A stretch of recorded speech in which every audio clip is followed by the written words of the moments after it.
enjoy this Best of 2023, the Tennis Files podcast mega episode. Hey there, and welcome to this very special episode of the show. As I do pretty much every year, at the end of every year, I go through my podcast episodes and figure out which ones are the best in terms of popularity and content and so forth. And I find within each one sections of them that I think have a lot of value and can help you improve your tennis game. And then I compile them into a best of that particular year's show. So this year is no different. I've done the same and come up with 8 different episodes. I'll just let you know what they are. First one is with Dr. Mark Kovacs on the most important tennis fitness training principles. Then we had one with Dr. Larry Lauer on the 3-step process to play clutch during big points. And then that was episode 307. And then episode 312, fundamental fitness and mental game principles with Johnny Parks. Episode 319, 5 double strategy mistakes you must avoid, which was actually just a solo episode with me. Then we had episode 324 on how to play tennis more intuitively with Nick Aracic from Intuitive Tennis. Super fun one there. And then episode 325 on the how to improve your mental health and resilience with WTA's mental health and performance team. So that was a really cool panel episode. Then we had episode 332, how to make your opponents miss with Jonathan Stokey, a returning guest who is fantastic as well. And finally, we close with a clip from episode 334 with Jonas Eriksson on tennis rackets and strings, how to choose them. So a lot of great and varied content here. If you'd read the title of the episode, with serve technique, mindset, fitness exercises, how to force errors, doubles mistakes, so many things, equipment as well. So yeah, I really hope you enjoy this one. And I just want to let you know which episodes these are. These clips are from, and we'll have links to each episode in the show notes. So it's definitely a long one, so I hope you really enjoy it. So without further ado, here are the interviews and episodes, the best of 2023. Oh, and also the ones that weren't included were also amazing. Really enjoyed them all. But yeah, these are just the ones that I thought, would be great for this show, and, can't include them all, unfortunately. So yeah, enjoy them. One question for you, Mark, is how should we adjust our training when we have physical limitations? Because that's a frequent question that I get in my surveys and emails. We do the, 40 plus population, and, they have injuries, or, the mobility is lacking, things like that. I mean, I have that myself even, So what are some principles to keep in mind there? Yeah, so it doesn't matter what level of player or what age you are. Physical limitations exist for everyone. You just may not see it as obvious with, say, the pros. But even at the professional level, very few professional players are able to do every exercise or every movement at the volume that you would like them to do. So you have to work around a lot of different things. So in general, you start at the most obvious. If there's pain, you avoid. You definitely don't want to push through anything that causes pain. That's sort of step one. If there's no pain, but there's, say, weakness or limitation in range or something like that, then your question is, should you be training that to improve that strength weakness or that range of motion limitation? And that is a discussion that you have to have usually with a knowledgeable professional who can guide you a little bit on, is this something that will actually make you better by getting that range back or getting that extra strength? Or is there something causing it that you may actually not want to push to that point because it actually may do more harm than good? So it all depends on what your limitations are. Typically, I always recommend players get a very good fitness screen or fitness testing battery to figure out where are you as a player. This usually covers strength, flexibility, agility, mobility, and these factors that can give you a sense of where you're strong and where you're weak. So think of it as a SWOT analysis or even a gap analysis, like maybe done in sort of business settings. You're trying to figure out where you are today, where do you want to be in 3 months, 6 months, a year, and how do you want to close that gap from where you are to where you want to be. But in general, most of the time when people talk about physical limitations, they know what's going on.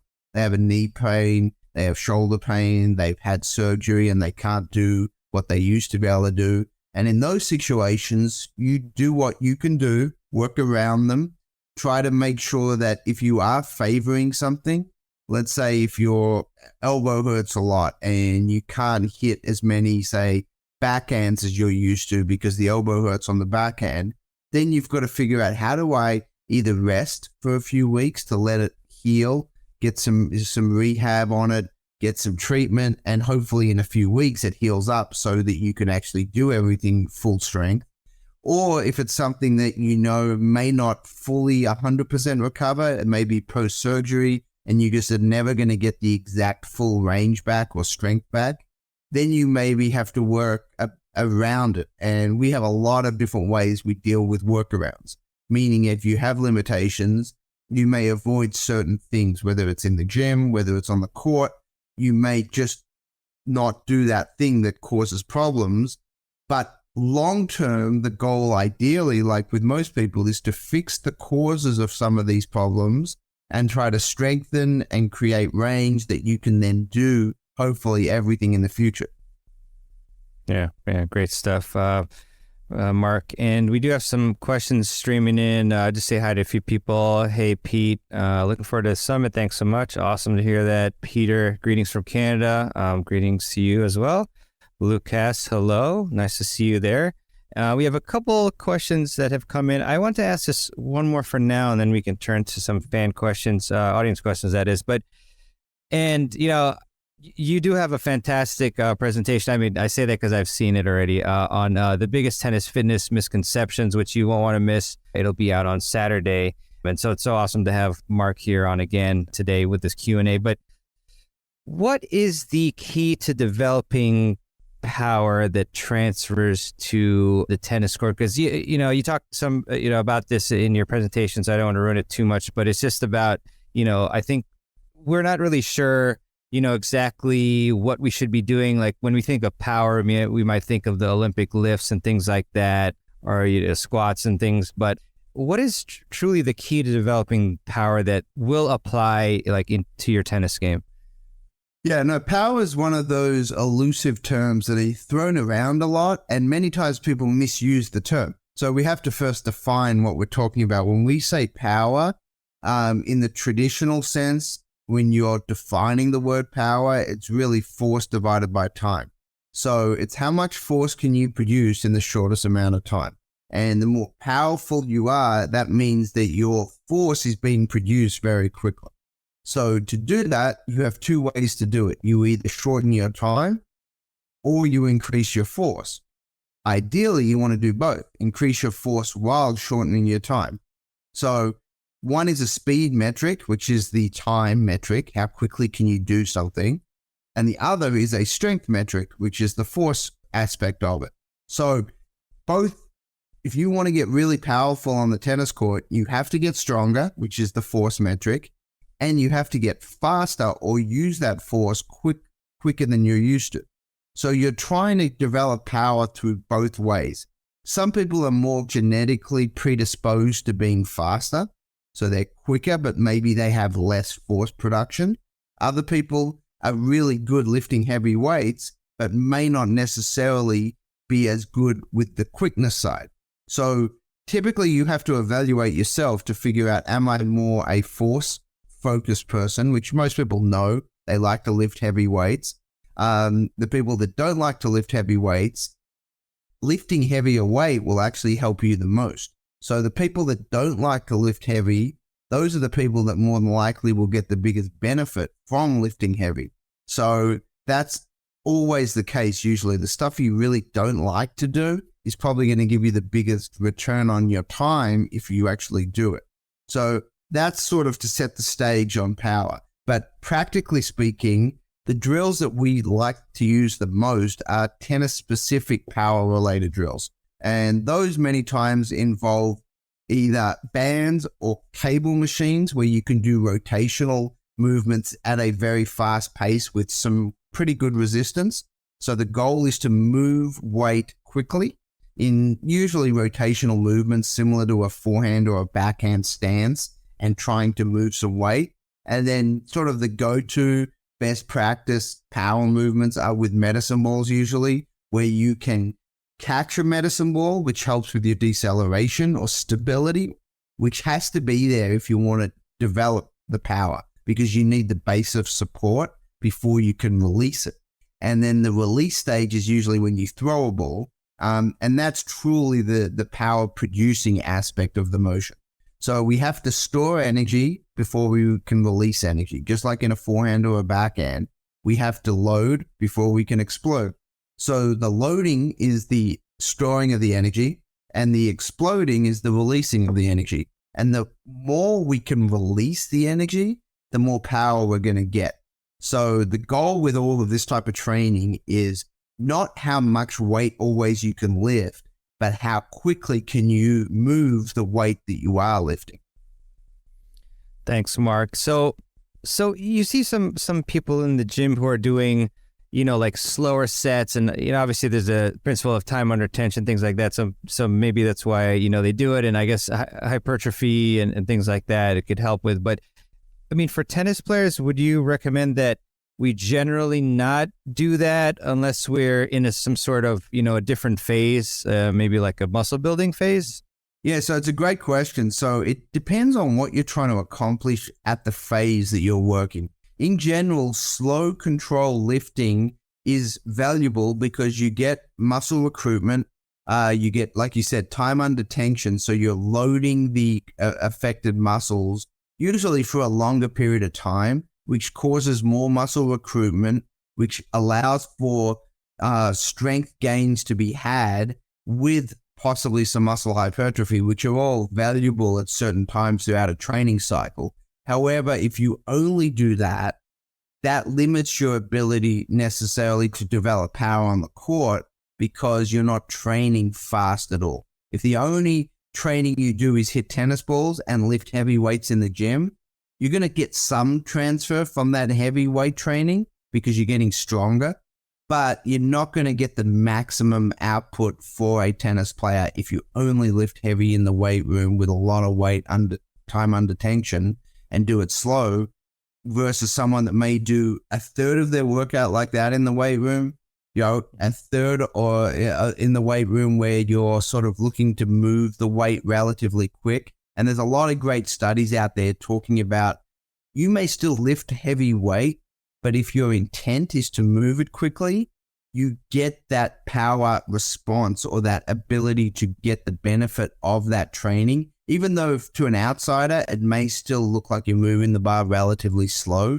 If the intent is to move it quickly with heavy weight, you get really, really good outcomes from a power producing perspective. However, we have to also be a little careful. Anytime you use very heavy weight or heavy weight and you try to move it relatively quickly, you do increase your risk of potential issues. Not necessarily always injury, but you have to be an experienced lifter. You have to make sure that if you're using heavy weight with certain exercises that you have a spotter to help you if you get in trouble, things like that. So that's more of an advanced training concept for the people that are pretty experienced. And for most of the people I work with, that's what we do a lot of, because we're working with that person that, a 1% improvement could be millions of dollars. So they have to really go to that edge of performance. But like we know, anytime you go to an edge of anything, you have to be more careful, because if you do too much or do it the wrong way, you may fall over the edge. And that's something that we definitely don't want to be doing. Yeah, definitely. Very wise words, Dr. Kovac. So about, let's see, like 6 or 7 questions here already. So that's fantastic. So one of my favorite drills that I love doing actually is the MK drill. And Neil has a question about it. How should drills like the MK drill be modified for the 60 and over player? Yeah, great question. So for the folks that aren't familiar with this drill, this is done on a tennis court, very simple to implement. You go from the doubles line on one side of the net to the doubles line on that same side of the net and back. So you sort of run, you try to sprint as fast as you can for your level.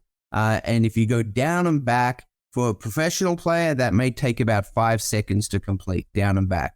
For someone in this example who may be over 60, that may take 8 seconds or 9 seconds or 10 seconds to complete, depending on your level. So that is considered the first set, down and back one time. So the way this works, it's sort of a waterfall approach where you go up and then you go down. So you go up a certain number of sets and then you come down. In the way it was designed originally for elite, collegiate and professional players, it was 6 sets up and 6 sets down. So the 6th set would take a pro about 30 seconds to complete. Someone who is a lot older and maybe not as fast, it may take them 45 to 50 seconds to complete. So my suggestion for that is, depending on your level, it's not always about the age on this drill. It's more about physically where your comfort zone is. So in general, and we do this with some junior players as well that may not be in great shape and just starting out, we usually start with 3 sets up and 3 sets down. So that's down and back from doubles line and back 3 times. And if they can do that in a session and recover well and feel good about it, then you take it to 4 sets. And maybe the following week you try 5 sets. So you sort of build up to it. So there's nothing wrong with the movement, because if you're playing tennis, you should be able to do the MK drill. There's nothing about the movement that is significantly difficult. It's just running down and back. So if you're playing tennis, you have to run that distance in a tennis point. So there shouldn't be any limitations there. You may be slower than you would like, and you may fatigue sooner than you would like, but you can build that up over time. Awesome. Dr. Kovacs, I keep switching between Mark and Dr. Kovacs, but I put a link in here actually from kovacsacademy.com regarding the MK drill. So definitely would want to check that out. And I guess, with MK drill, obviously it's sprinting. Does it make any sense at all to modify it to be any other different footwork like lateral movement? Do you ever do that with your students? Yeah, we'll do variations all the time. So we'll do X drill variations of that. We'll do lateral shuffles. We'll do lateral shuffles with front crossovers at the corners or the turns. So we'll use this from a drill standpoint many, many different ways. So again, this was designed as a fitness test originally. So that's where it sort of got its use case and the normative values and things like that. But from a training series of exercises that you can progress and regress and focus on different areas, yeah, there's a lot of ways to adjust it. Awesome. Thanks, Mark. Let's see, Lou Cass, do you recommend any websites or resources that have fitness tests? I have an idea, but Mark, what do you think? Yeah, no, there's a few different ones. So the ones that I've been involved with are the Tennis Fitness Combine, which we sort of put together 5-6 years ago, which was really designed for people that were looking to test themselves. And there's a whole series of tests on, some basic agility, speed, strength, range of motion. Very easy to do, low cost, no real equipment needed except sort of a stopwatch and a couple tennis balls. So that's very, very easy, simple to do. It's called the Tennis Fitness Combine, and really valuable, easy resource, low cost way of doing it. Then also, if you want to look at some other options as well, Complete Conditioning for Tennis is a resource out there that has a number of different tests. Some of them may require a little bit more equipment. And those both require relatively low cost and low sort of requirements to perform. We do some tests at our institute that require pretty expensive equipment where we're trying to get at very accurate, precise metrics on some range of motion stuff, some force producing concepts, and things like that. But to be honest, most people probably don't need that level of accuracy. You want to know what ballpark do you fall in? Are you in really good shape for this activity? Are you in moderate shape? The beauty about the Tennis Fitness Combine is it comes with all the normative values for different ages and different levels. So you can kind of see, where am I today? Where is a pro in comparison? Where is the best sort of level at my sort of standard? And then you can set goals for yourself to improve based on various exercises that you can do to improve that. I've been getting a lot of feedback from the summit participants on, what they want to learn about. And it's almost like the mental game dominates. It's just so many players who say, I don't perform well when pressure is upon me. They can't seem to win any tie breaks, things like that. So I guess what are the top couple concepts that players just want to be thinking about, when they're, maybe they're preparing or visualizing or whatever it is, about these tough moments? Because, a lot of us obviously have, scar tissue from not performing well in these moments, things like that. So how should we be, what should our mindset be? Well, I think the mindset should be one of a growth mindset where you're looking at how you're getting better. Because if you're getting better, then you have a chance to perform under pressure, right? If you're not improving, it makes it challenging to think that you're going to continue to perform. So I think it's a growth mindset. And, the fact that we hear so much about this side of the game, right? The mental side goes to show just how important it is. I don't know how many times I talk to people about it and they're like, this is so important. I'm like, okay, so what do you do about it? Not much. Or I don't know what to do, which is also a big barrier, right? So that's why we have classes like this. But I think first and foremost, you want to start to develop a awareness about what's going on in those situations. Is your game changing? Are you making different decisions? Are you, during the point, making different decisions, but also between points, are you changing? Are you going faster? A lot of people tend to rush themselves, especially on their serve. They tend, because you have more control of the pace, tend to rush themselves, maybe not fully have a game plan. Maybe they didn't fully recover from the last point. Your heart's beating out of your chest. This is where you've got to make sure you recover, you slow down and develop a clear game plan. So you want to be aware of what's happening, though. I think that's the first step. Why is it different? Take down some notes. When I play well, when I don't perform well under pressure, what's different in my tennis, how I feel, how I'm thinking. And certainly, if you start to get some answers there, then you can get to the solution a lot quicker, right? Versus sort of grabbing at any old thing on the internet or some idea that I might give you. When you know what it is, then you have a better shot at resolving it. And once you have the awareness, I think you have to then develop your mental skill sets.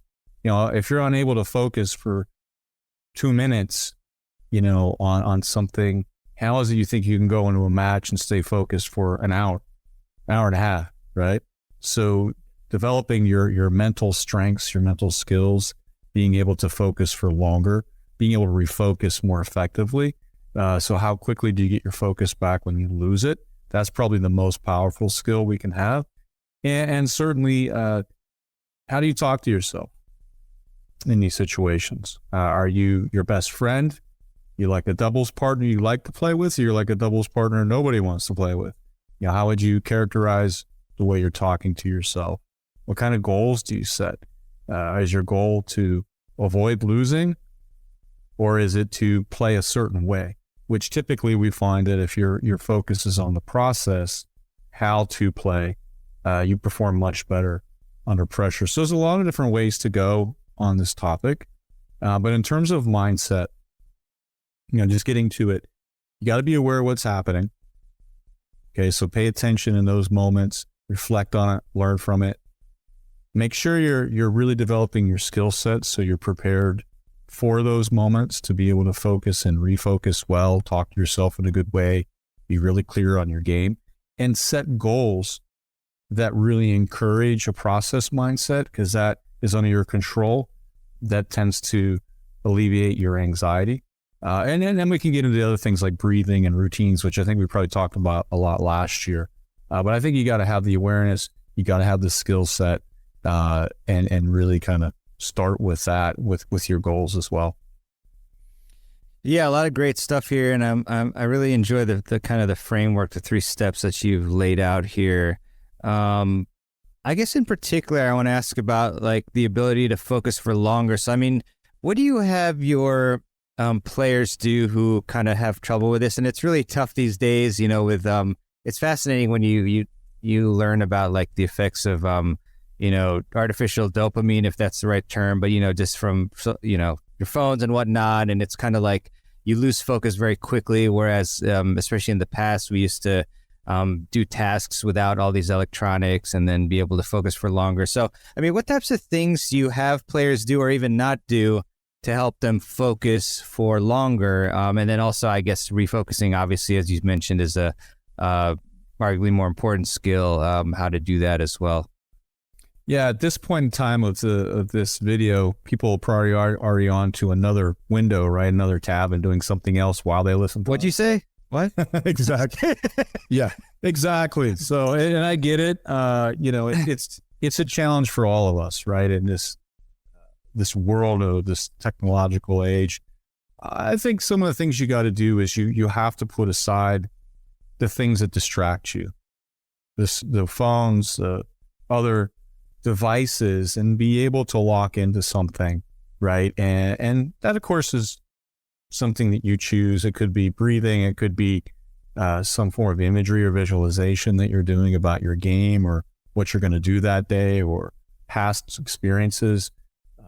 It could be on a mantra, right? Like it's that kind of thing. But taking time, quiet time to focus your mind is a good thing. We've heard of all the health benefits of it. First and foremost, you know, the lowering your stress, your anxiety, and what that does for your health.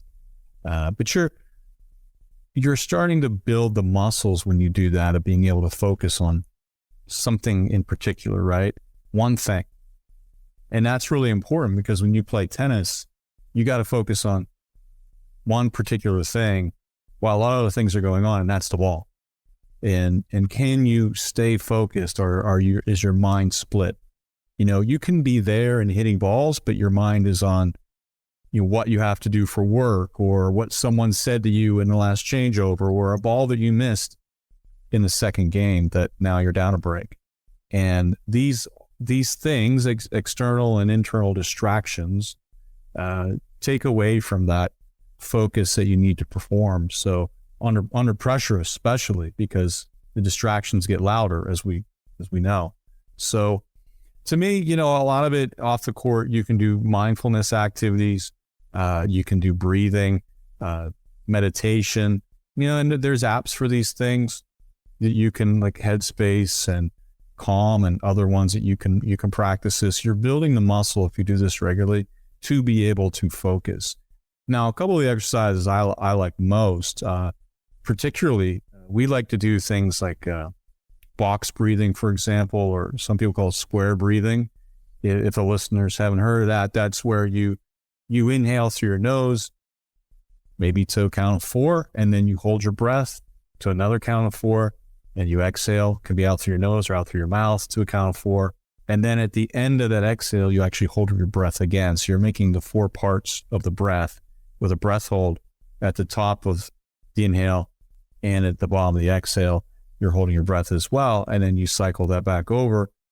This box breath really is useful in terms of grabbing your focus and putting it on your breath. Because, you know, everybody likes to breathe, right? It's natural. And, you know, when you're underwater and you're swimming, a lot of your thoughts on when am I get to breathe again, right? And that's what happens in this box breathing. It really grabs your attention. You learn to manage your breath and be comfortable with that uncomfortable where you are holding your breath and hold your focus. That's one of my favorites. But what we also do mindfulness activities where, you know, for example, we just have you be aware of your thoughts and not try to hang on to any of your thoughts. All right. So your thoughts are coming in, just kind of let them go. Some players talk about swiping them away like they're on their phone, like, okay, that one's gone, that one's gone. When you find a thought is sticking around and it's hanging around like, oh, I'm hungry, or man, I really kind of messed up that project, or I didn't perform well the other night. You have this thought hanging around and you can't swipe it away. This is where then you need to do your mental work. Maybe you take a couple of deep breaths. You know, I like to think about like going deep into outer space, the dark, blank canvas of space, and the quiet, the silence, to try to let that thought go. And you can work on sort of, again, doing the mental push-ups of, I got a thought that's hanging around that I can't let go of, but I can use this exercise to let it go and then move on, which again is incredibly important in life and in tennis. You can think about in tennis, if you double faulted at, 34 or 30 all, now it's 30-40, can you let go? Well, the more you exercise these muscles off the court, you can then connect, for example, with your breath. Take a deep breath. Okay, I'm over it. I'm moving on. I'm good. And then focus on what you're going to do in the next point. If you go throughout your day and you're bouncing around from thing to thing to thing and never really focusing, hard to imagine in that moment that you're necessarily going to manage your focus very well. So there's holding your focus, which is important, but then, like I just mentioned, there's refocusing, which is absolutely the most important, because we're all going to be distracted. We all need to move on from things. You can practice both through some of those activities that I mentioned. Yeah, I also tried the box breathing while you were chatting. Still listening to you, of course, but yeah, that it just very, very calming and forced me to kind of pause and think for a bit. So I really love that one. Actually, I feel like whenever you have a rough patch or you make an error, just do a box breath and try to think. Although I guess, yeah, would that be kind of hard sometimes? Like if you have a really long point and your heart's pounding, to do that sort of breath, maybe you just do like one deep breath, or I don't know. What would you suggest? Yeah, typically after a point, we'll suggest you just do sort of some deep breathing. Maybe you're inhaling to 2 and exhaling out to like 4, extending the exhale because that relaxes you. If you find you can do the box breath, maybe it's more in the changeover. And that can be very beneficial because it's going to reset your focus a little bit better. So when you think about these things, mehrban, there's certain skills that you use on the fly. That's kind of like my hockey term. Like you're on the fly, you're moving through, you got to go to the next point. So you're recovering. Maybe you can't do a box breath there, but you're going to do it in the changeover. But for now, I'm going to do some deep breathing. Maybe, again, like I said, a 2 inhale, 4 exhale. So you're working on letting go. And hopefully you can work through that.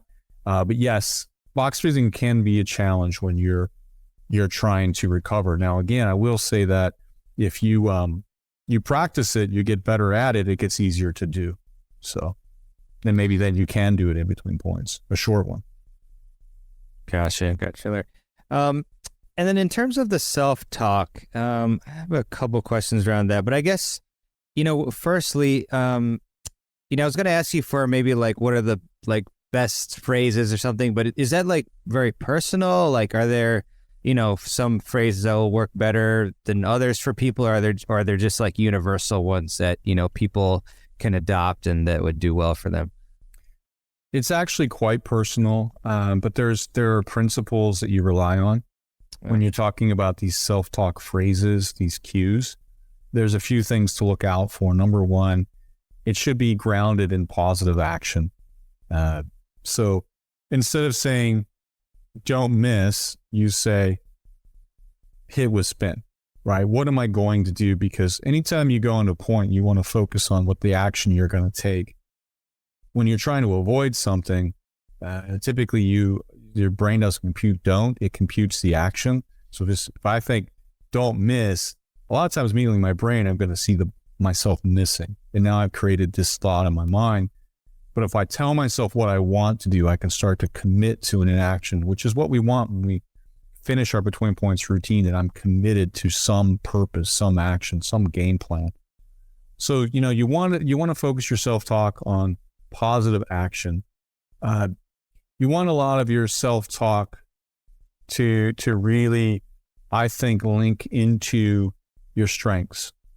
Okay. So, or the most important things. So for example, I might say like, hey, like, give your best effort.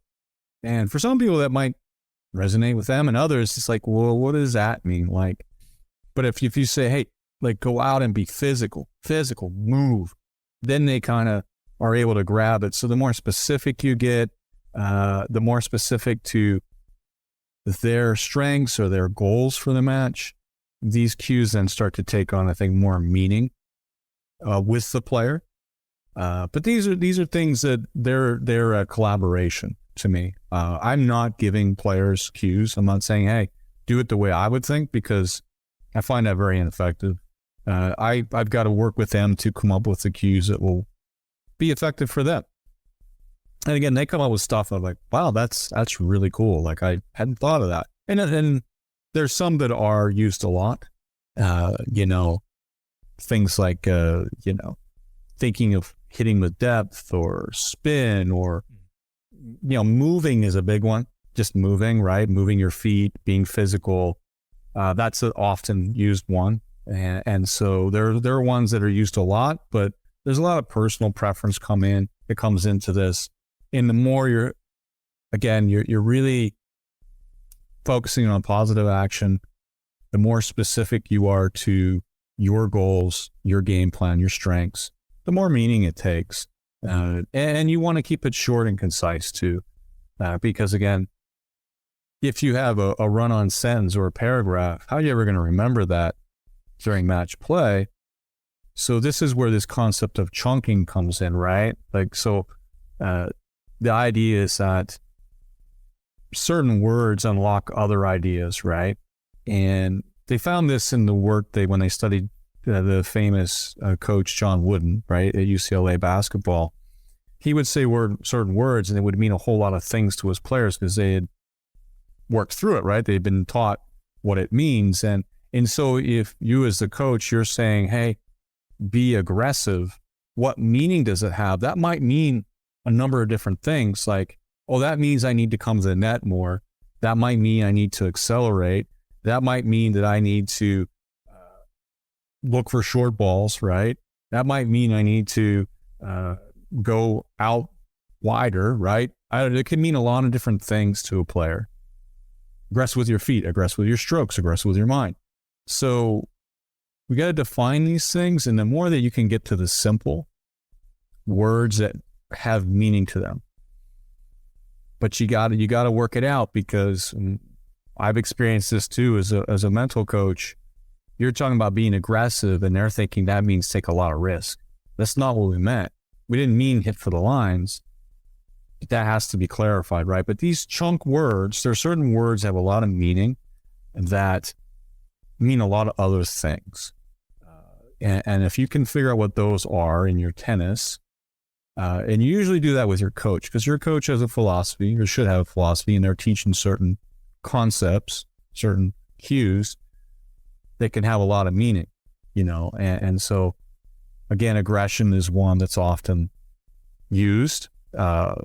Being physical, what does that mean? That could mean bending your knees. That could mean moving your feet, a certain type of footwork.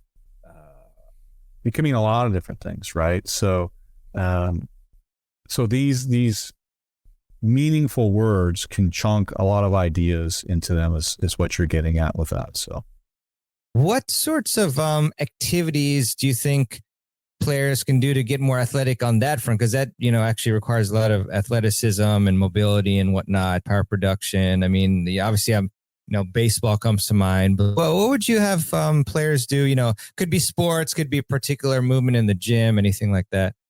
Yeah, well, I think one of your previous guests, Dr. Mark Kovacs, I think can be seen as an industry expert in developing out the serve. So from a technical standpoint, I think I can't really add much to maybe what the level of detail that he studied and researched the serve and has helped so many players around the country or the world improve at. I would say from a physical standpoint, you have to recognize that tennis, and especially the serve, is a kinetic chain movement. It starts from the ground and finishes. It's really from the toes through the fingertips. And from that standpoint, then you have to develop that rhythm and that complex coordination that you're able to start from the ground and then connect it through the core and then releasing out the upper body. And what comes with that is it's a jumping movement. You're loading and exploding. You're rotating your upper body. That's the complex coordination. Your lower body's loading and unloading, and your upper body is coiling. And so from that standpoint, doing things in the gym like kinetic chain movements. You could take light dumbbells. You can be doing squat presses. You could do it with 2 hands, 2 feet. You can get them a light med ball out there and do some explosive throws overhead to feel that movement. And it's really interesting. I actually did this yesterday with a few players. Is when you start doing, let's say we're doing a squat, the med ball's on the floor and we're going to do a squat, pick up and throw overhead. Sometimes that is not very connected. So what you'll see is players pick up the ball, bring it to their chest, stand up, and then throw. And really what you want is you want them to pick up the ball and bring it through and throw straight away. And what by doing that, and that is a full flow kinetic chain movement. It's not broken up. It's a nice rhythm and a nice flow.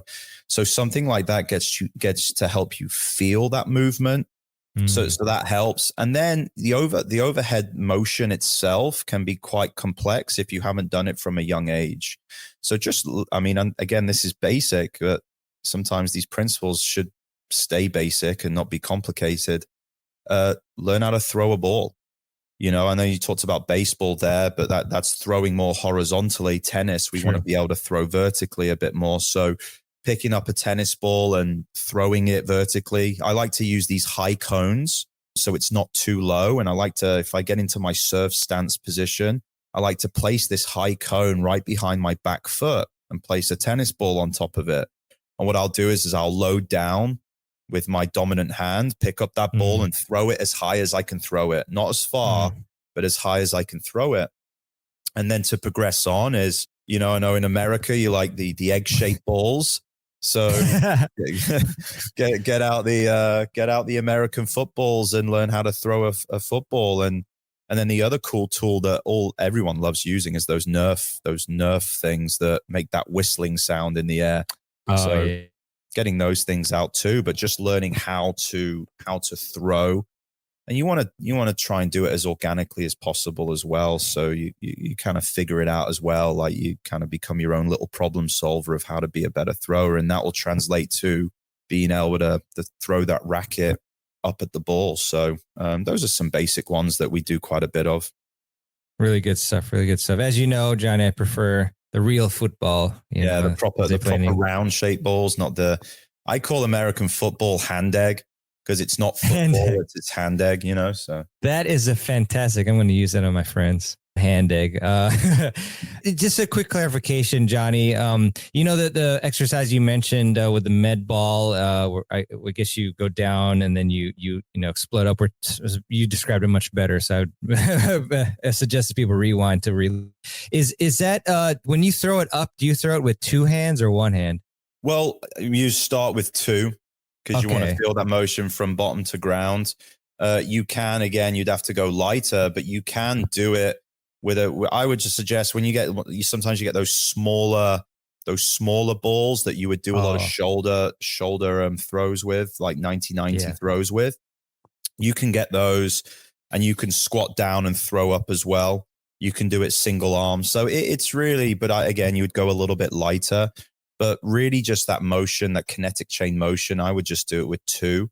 Again, when you come to throwing, that's obviously all single-handed. Again, I would use that as a kinetic chain movement. If I want to actually work on single arm throws, I would just go and throw a different implement. Yeah. Gotcha. Was there a name for that particular exercise with the ball? You can call it a squat to overhead throw or a squat press. Usually a press, you wouldn't let go. But so for an explosive movement, you're just trying to throw that ball. So I just call it a squat to overhead throw. Trying to throw that thing as high as you can. Yeah. Cool. Thanks. Yeah.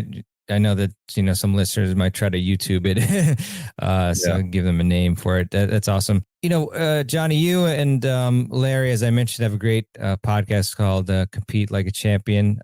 So I've obviously I listened to it as well, and you have a lot of great topics. There's quite a few mental game as well, I think. So I was wondering to ask you, a few mental game questions. I actually got a few from one of my friends, Tara. Shout out to her.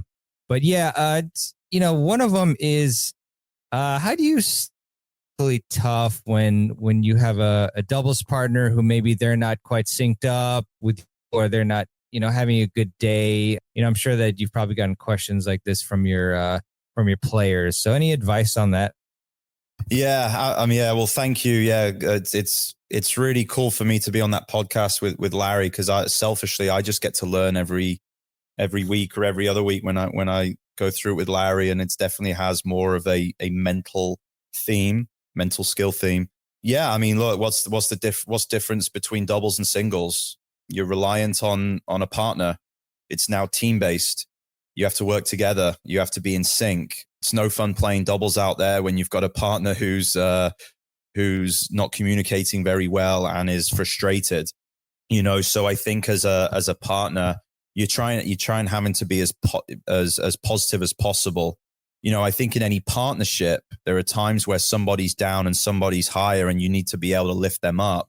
When two doubles players are really perfectly in sync, it's when they're both fired up, both positive, both working together and, pushing each other. And that's great, but that's not the reality of every single time you step on a court with your doubles player. You might have a doubles player that's coming and is just having a bad day. Their kids annoyed them before they came out and made them late to practice or late to their match. And, that's bothering them, or they've had a rough day at work, whatever it is. And so I think you have to be aware that, especially with when you're playing doubles and you're in a team-based environment now, you have to bring out those team qualities, and being a good team member means you do have to elevate and pick up your partner sometimes. So, over communicating, being positive, maybe they are not wanting to come up with the plan and the strategy. So you go, okay, hey, let's do this. What do you think? Start engaging them a little bit more. And as they hopefully get a little bit looser and okay, then they start engaging more in coming up with the tactics. Okay, let's serve wide on this one and poach. But if not, it can be a challenging day for you if you're the person who's trying to always pick up your doubles partner. But I think if you go into it understanding that, hey, everyone's allowed and everyone's entitled to have a bit of a rough day. So I'm going to try and be that force for this person to try and pick them up and be positive. And, in sense, kind of kill him with kindness a little bit. And, in that, be understanding, be a bit empathetic, but say, hey, look, we've got to push ourselves through this a little bit, if we want to win this match. And so, that would be my approach. And that how I've handled those situations in the past, like in college with doubles players that are having a bit of a rough time. But the worst thing that can happen is if you can see they're having a bit of a rough day, if you get on top of them, you don't talk to them, it just becomes a really, it's not, you're not enjoying it. It becomes really, really, kind of a little bit disheartening out there, right? Like, and then you just get frustrated yourself, and that's going to help nobody. So, yeah.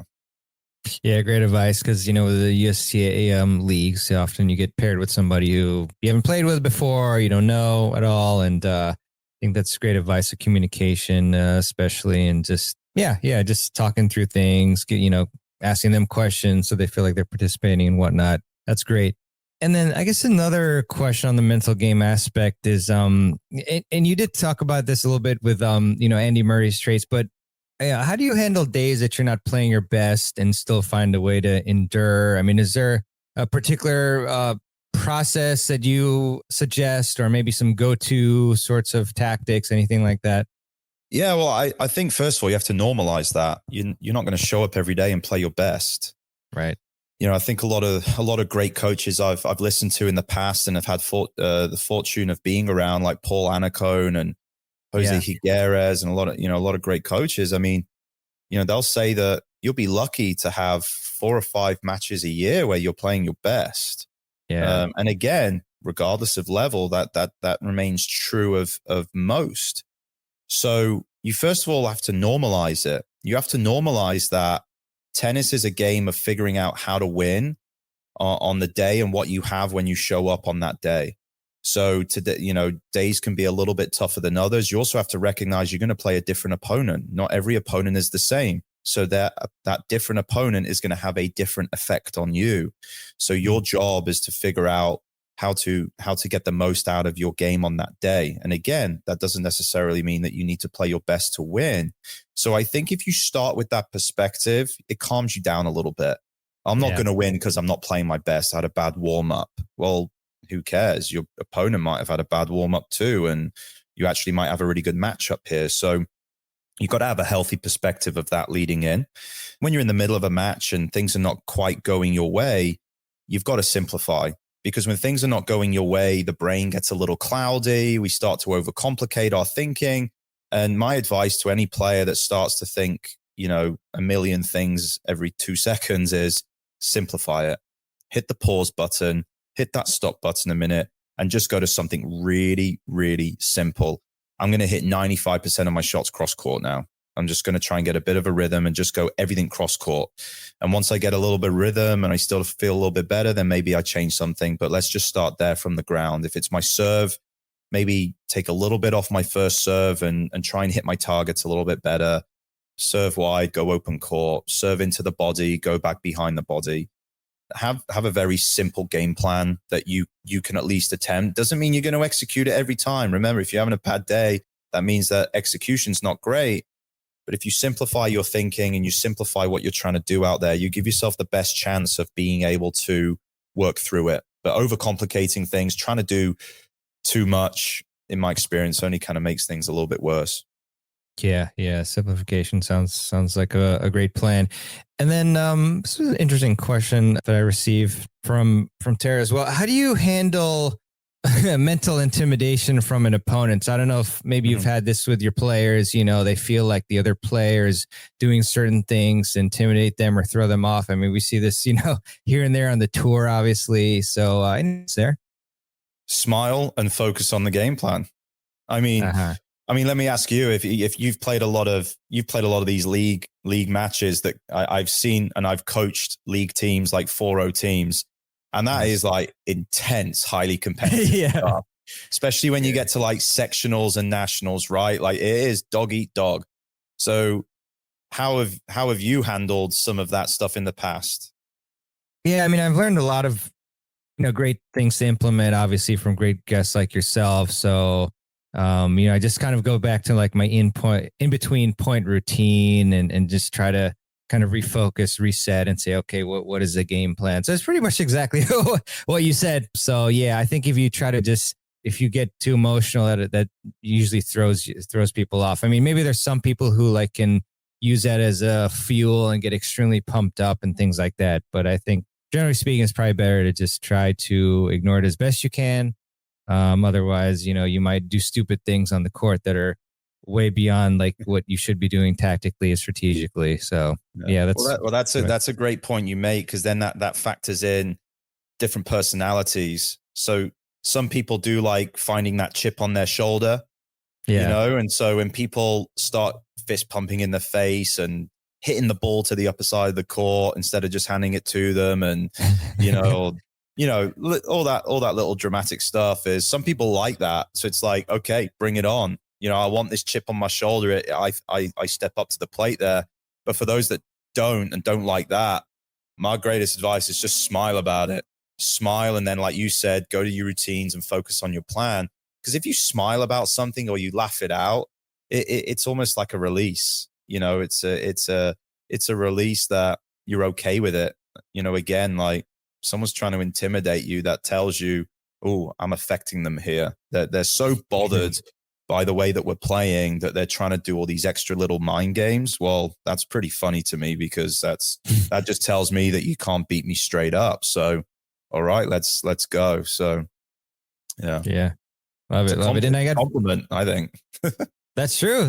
Yeah. Gotta take the positive there. I agree. And then, yeah, I got very excited when you mentioned how you've coached like these adult 4-0 teams and whatnot, because obviously that's a lot of our audience, 3-5 to 5-0 and whatnot, 3-0 as well. So I guess what elements have you seen, like when you're watching these teams, like, and they're just practicing or playing matches or whatever, did you think, oh gosh, like if they just improve this one thing or these couple things, like they could make it from 4-0 to 4-5 or even higher? Well, for me, it's certainly improving the serve. I know we've touched on it. I think the serve is always a big thing that at that level that can help or not. The better your serve gets, the more you can involve the net person.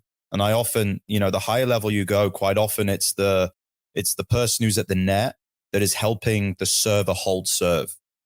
So you have to engage and involve. You have to be extremely clear on your patterns of play.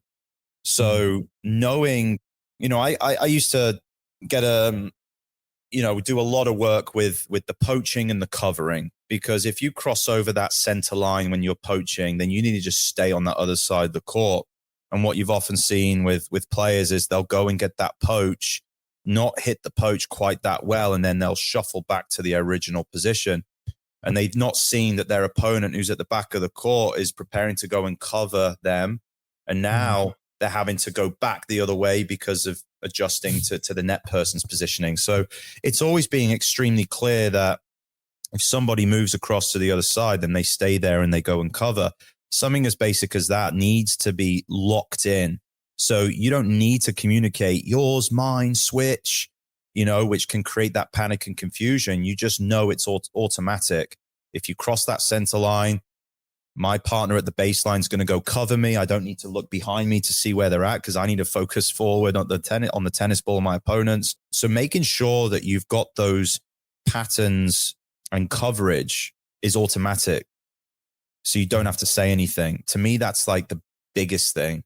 So you're limiting the potential for confusion, which again, if I'm playing with you and we're all over the place and having to shout out switch or switch back, I think all we're telling our opponent is that we've not played that much together and we don't really know what we're doing out there. So they'll probably take advantage of that. Yeah, most definitely. I was playing a 5-0 doubles match. 2 days ago, and partner Justin, huge serve, great volleys, and for me, a more consistent, pretty decent at net and whatnot, and stay solid. But yeah, I mean, we just have the understanding, obviously we knew where to go if the ball was lobbed over each other's head. But then, I contrast that with, we have a Friday social tennis event, which is super fun. But, we do some of these drills, live ball drills, and a lot of times you see the person get lobbed and then, they're just, they don't switch, there's two on one side. And so you definitely see the difference in levels with, what they're doing movement wise, which goes back to, how you value movement so much. So definitely spot on there. You had a very nice podcast episode on Compete Like a Champion podcast about pre-match prep. I think it might have been an audience listener who asked you for that. I remember it was 55 minutes, random factoid I remember. But I was wondering maybe if you could distill some of the most important elements of the pre-match routine, because I feel like a lot of people, and myself, I have to admit, sometimes at least we kind of get there late. We don't really have any sort of routine, things like that. So what would you say are the priorities for people to potentially implement in their pre-match routine? Well, I think the first thing to remember is a good warm-up is something that has to prepare you physically and mentally, cognitively. Yeah. And quite often what you see is people get out there, do some leg swings, do some high knees, do a few stretches, and then they think they're warmed up and ready to go. We know from research that poor warm-ups where you don't get up to full speed before you play is one of the leading contributors of potentially of injury. So yes, you need a good physical warm-up. It's like an airplane. I think I use this analogy on that podcast, but it's like an airplane taking off. You start off gradual, you get up, and then you're at full height, full speed. And that's what a good warm-up. And to be honest, you can do that within 15 minutes, or you can spend a bit longer and do it within 30. So if you're getting out the car and rushing to the court because you're late for a match and you've got, say, look, I got 10, 15 minutes here, I need to make sure and get warm, then you have to condense that and you have to try and get a lot in that 10, 15, which you can do. So, a good physical warm-up routine is that blend of, mobility, flexibility, dynamic stretches with some movement. You got to do some linear movements, some forward movements, some lateral movements, because obviously tennis is a lateral sport, a big lateral sport. So you got to make sure you're covering all ranges of different movements. You've then got to get into doing things that now connect the eyes, the mind, and the body, because that's what you're preparing for. Your eyes see something, your brain processes it, and it tells your body what to do. So keeping things very simple, that is the process we do, how we play tennis. It's eyes, mind, body, every single shot we hit, we're running through that cycle. So you have to prepare your eyes, mind, body connection. So start firing quicker. So whether that's doing little reaction drills with a tennis ball or playing a little game that gets you going, and also doing that and getting up to full speed with that, then make sure that connection between your eyes, your mind, and your body is as sharp as it can be with the time that you have going into your match or into your practices. So now let's get to the 5 doubles strategy mistakes that you must avoid if you want to be successful in your doubles matches. And I'll also give you a nice bonus, as I love to do. All right, let's get to it. Mistake number 1 is being too tentative and hitting off the back foot. So I would say, growing up as a primarily singles player, my tendency was to be a very consistent player, more of a backboard. And sometimes when matches got tight, I would kind of resort to just, playing more defensive, getting every ball in and so forth. But you can't really do this as much in doubles. I wouldn't even encourage it in singles so much. I mean, of course, strategy dictates in your opponent. So maybe, full defensive mode would work if your opponent is making mistakes. But you can't really play very defensive in doubles and be successful, especially if you want to hit certain levels of the game. So if you're playing tentative, you're hitting off your back foot, this will invite pressure. Just speaking about my experience in this practice match, and actually even when I played, Monday morning, at times I felt like I was not being aggressive enough. Obviously you don't want to be too aggressive and just go crazy and say, oh yeah, I'm being aggressive, I'm going for my shots. I mean, obviously there's a threshold, right? But, sometimes when you feel like you're not shifting your weight forward, or at least keeping your weight not going backwards when you're hitting the ball. Maybe you're doing too much of a buggy whip sort of defensive shot when you're rallying, if you're at the baseline in doubles.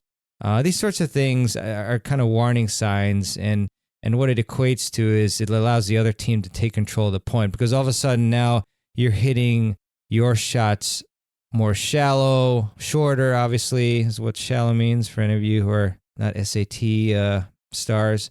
And yeah, so when you do that, then all of a sudden the opponent gets confidence and they think, okay, like the other team's not attacking, I'm getting these short balls, I can crush one of these at the net player. So yeah, I mean, big negatives, to be had there. Your net partner is not going to be a big fan of you if you do this. And like I said, once in a while I sense myself doing this, and it's usually, the indicator is when the other player hits a winner down the line against my partner, or is able to really smack a ball against me. And it's a huge difference when you do the opposite of this, which is, you tell yourself to commit to the shot, you hit more aggressive, you keep your weight forward, maybe you want to shorten your backswing a bit so that you can, have enough time to actually swing forward instead of spending, a lot of time on the backswing, and then you have barely enough time to connect to the ball. When you do that, then the total opposite effect happens.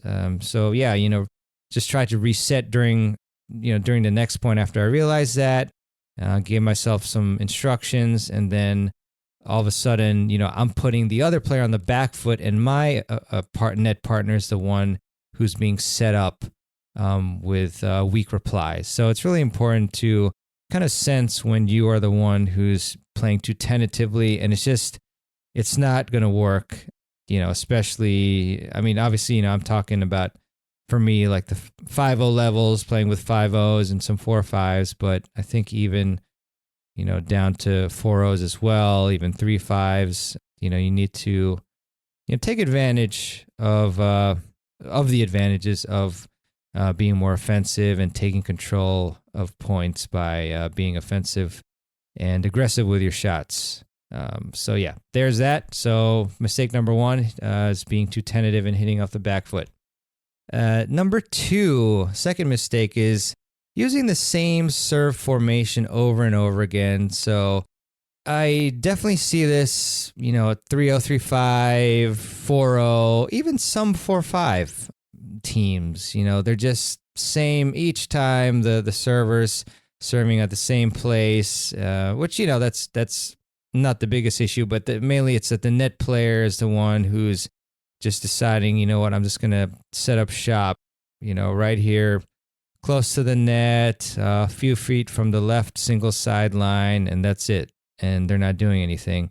And you're not helping your partner if you're just doing, if you have this formation as a net player. What I encourage you to do is to communicate with your partner and, ask them, hey, would you be open to doing some poaching? Would you be open to doing some fake poaching? Even some I formation, which I love, or some Australian formations.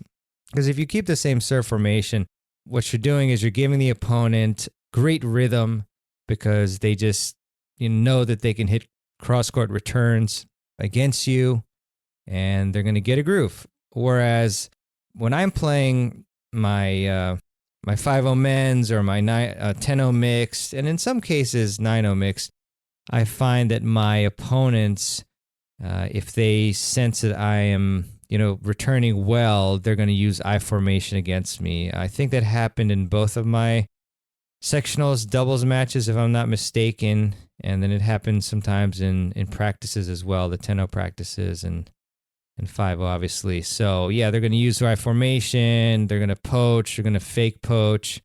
And I really love these formations. In particular, I think as I mentioned a couple weeks ago, where you figure out for the server what is their stronger side, stronger ground stroke. Do they prefer the forehand? Do they prefer the backhand?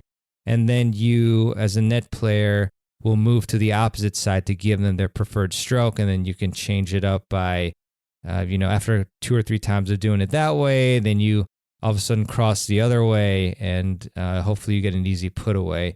And this just provides uncertainty to your opponents, and it causes chaos, as I believe that was the title of a presentation / live stream that Ian Westerman and I did on Tennis Summit a couple years ago.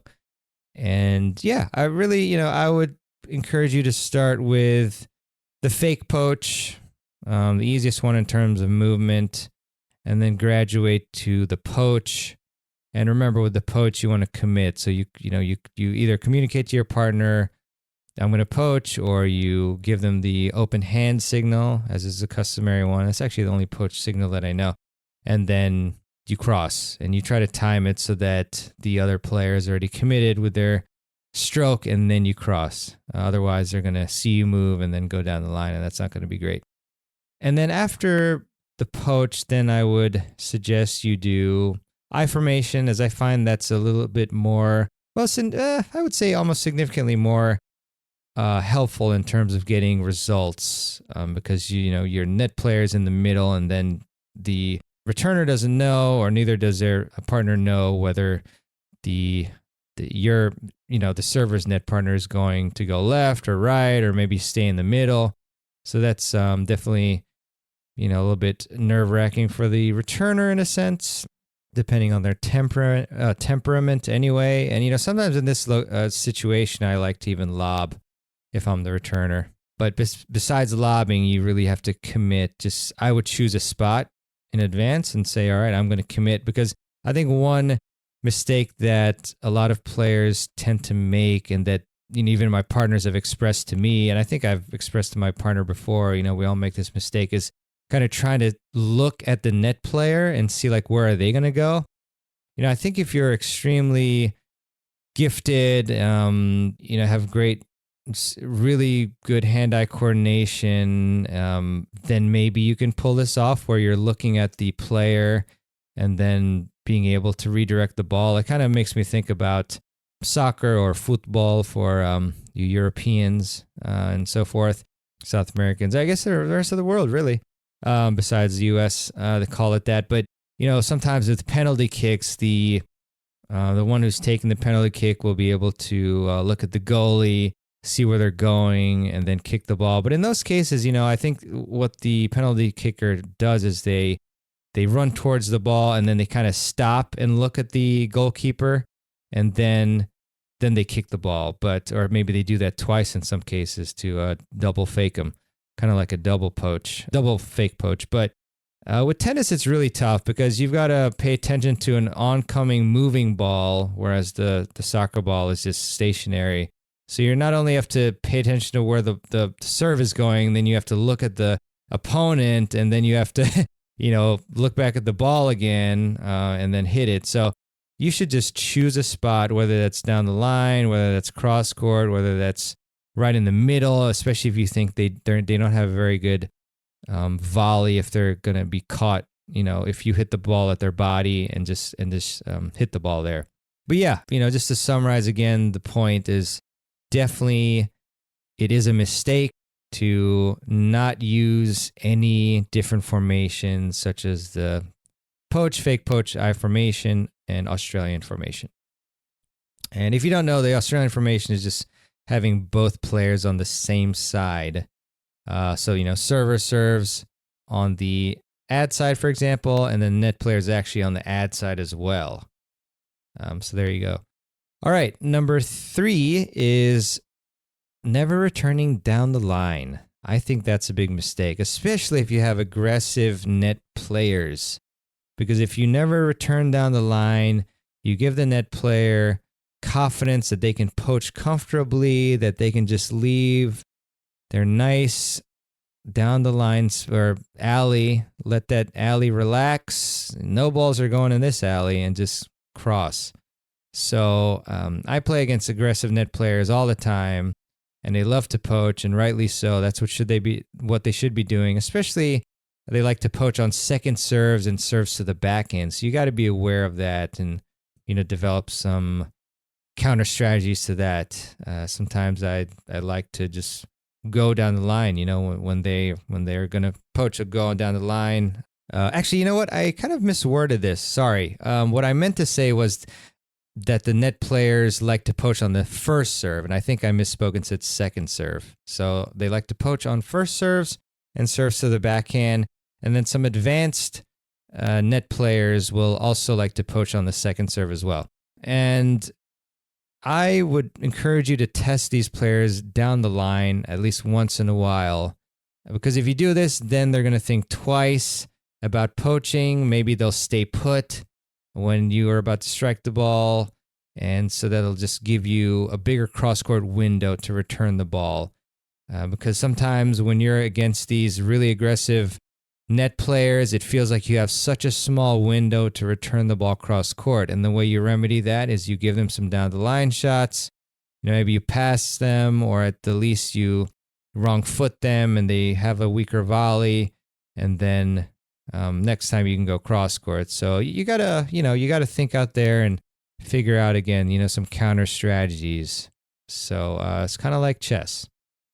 Number 4 mistake is playing your weaker side. So, this happens before the match. You got to talk to your doubles partner and figure out who has the stronger forehand, who has a stronger backhand, who prefers playing on the deuce versus the ad, in other words, and then do that accordingly. Because the goal in tennis is that you should always be trying to play to your strengths as much as possible against the opponent's weaknesses, and to obviously be using your weaknesses as little as possible.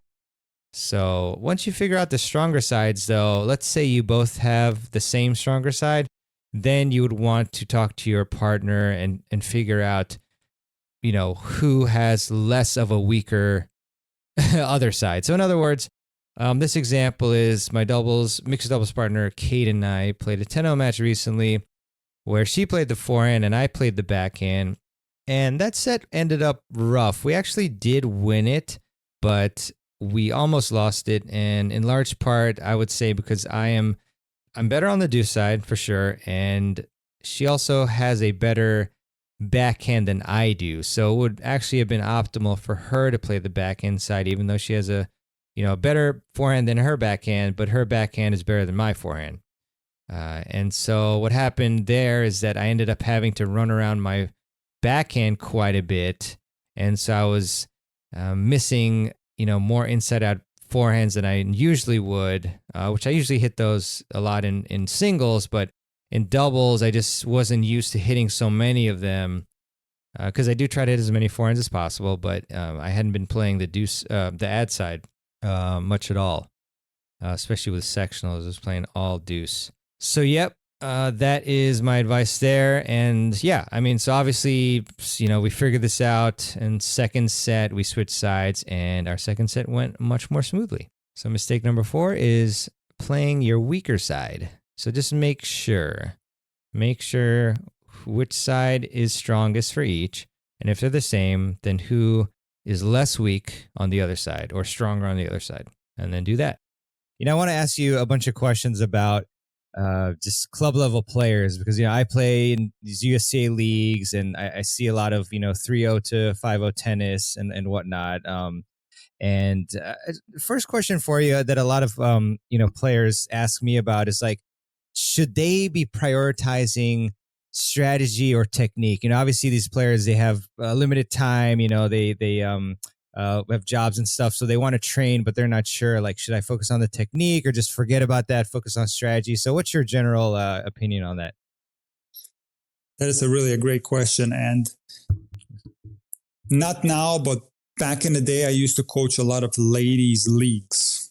Okay. Cool. And I'm very against making general, statements, but my experience here in Southeast Florida has been that these type of players who are generally between the 3.0 and 3.5 level, maybe 4.0, is that they will look for a shortcut to getting more wins, which means that they're looking for strategy rather than technique. So they will take a lesson, they will do a clinic to learn some kind of trick, maybe I can lob it this way or move this way or stand that way in doubles to start getting more wins, instead of putting in the hard work and improving the technique.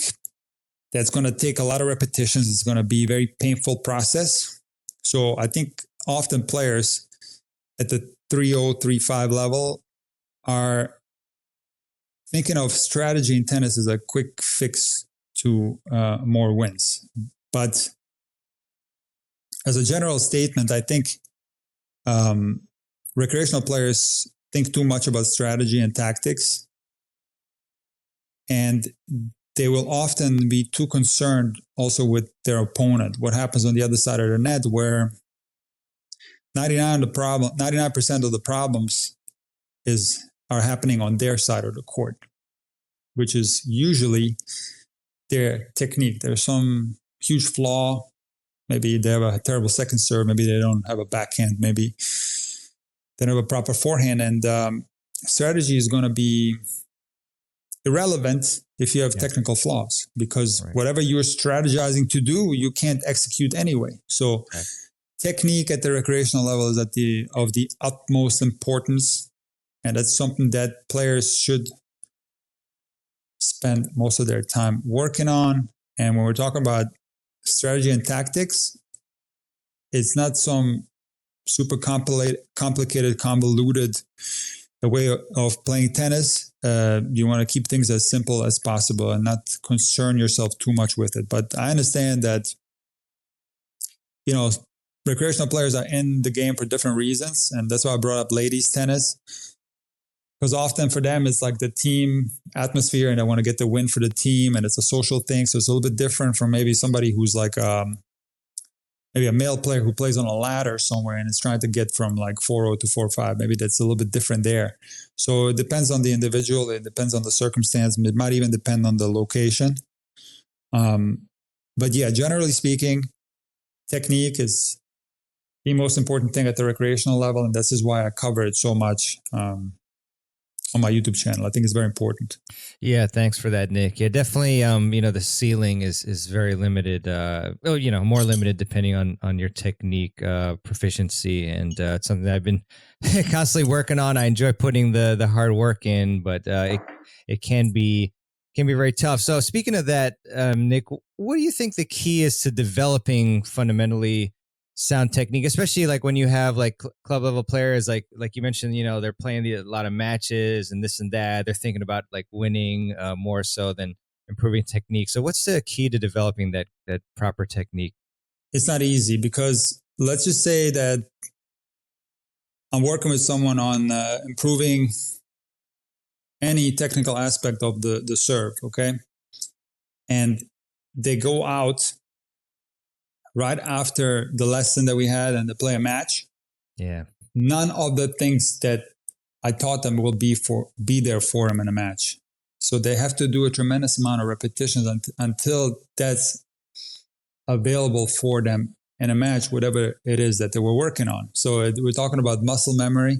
We're talking about reps that are going to allow you to play tennis without having to think about technique. Because once you start, playing tennis and you're overthinking technique, you got all this stuff going on in your head. And especially if you're trying to play matches, it's going to be extremely difficult. So you're most likely not going to do it. And you're going to revert back to your muscle memory. But the big question mark is, what is the muscle memory? For most players, it's probably still the old game. So again, that's where the hard work comes in, the right way to work, doing the correct stroke over and over and over again, thousands of times, tens of thousands of times. And I've seen it work. It does work. Okay, this is a method that works. You hit a stroke the correct way 10,000 times. You're going to start getting confidence in that stroke. You're going to start accelerating faster and faster. And one day you're going to step on that match court and that stroke will be there for you. And you're not going to have to think about it at all. It's going to be automated. I know this sounds kind of crazy to some people, but it is the absolute truth. This is how junior players develop. And this is what the recreational players have to do. They have to put in the work. Otherwise, forget it. If you don't put in the reps, you're just going to stagnate. You're going to play the same way you always have.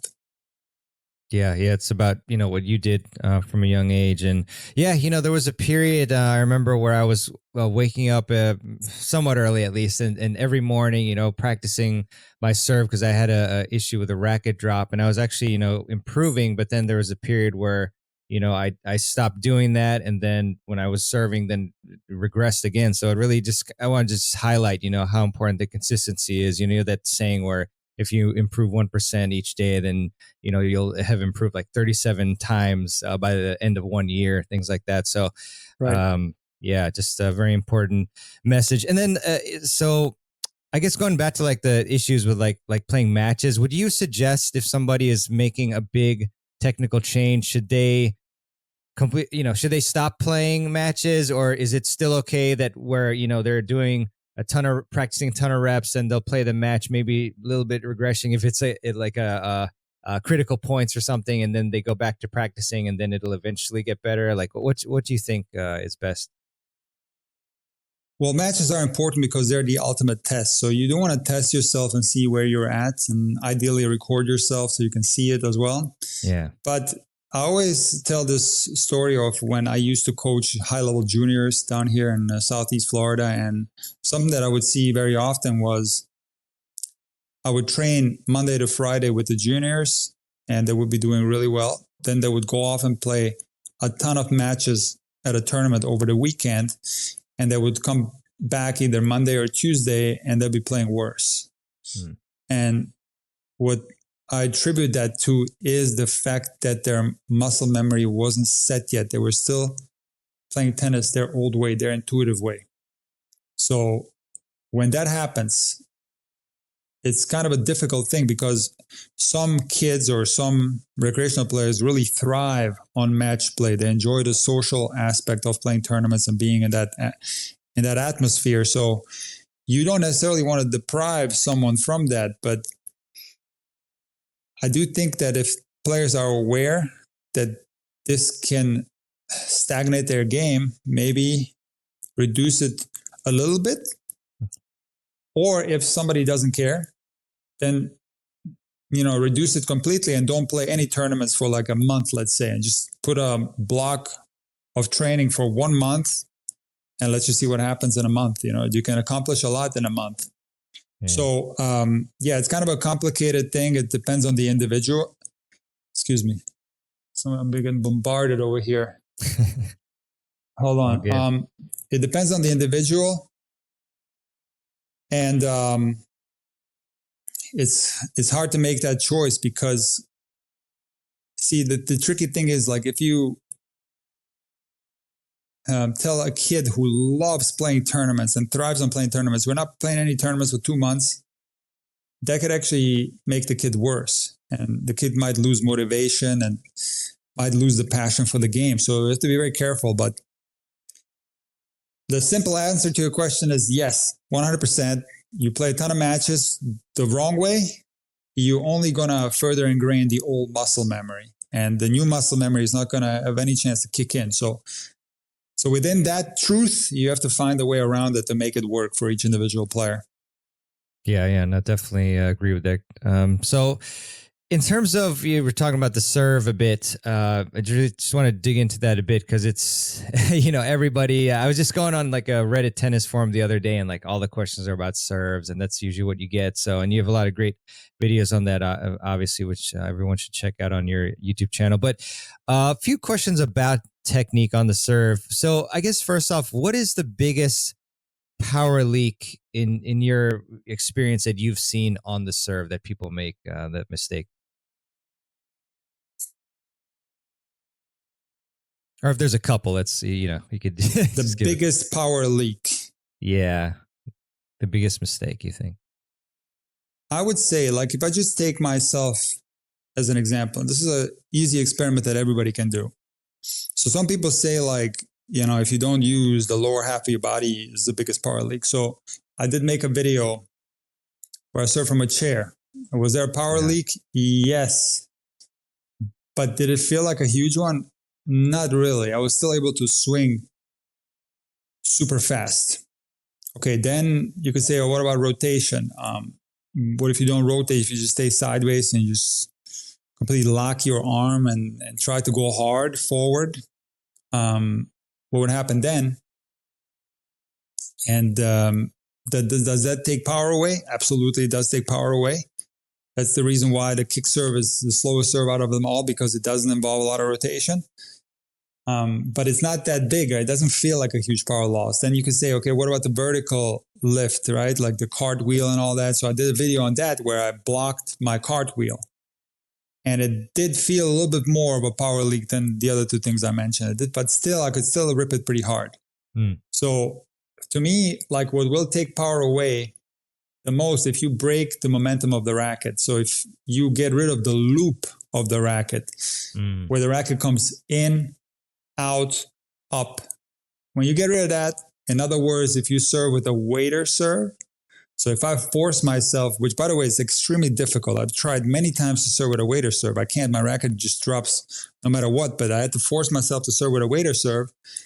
And that to me does feel like the most significant power loss. When you cut off the racket's path and you lose that range of motion, that to me felt the worst, felt like the biggest power loss. And I think that would be probably the answer to your question. So anybody that serves a waiter serve or anybody that has an insufficient racket drop should do a tremendous amount of work on the serve trying to improve that, because I don't think that you will ever be able to maximize your serve if you have those two technical flaws.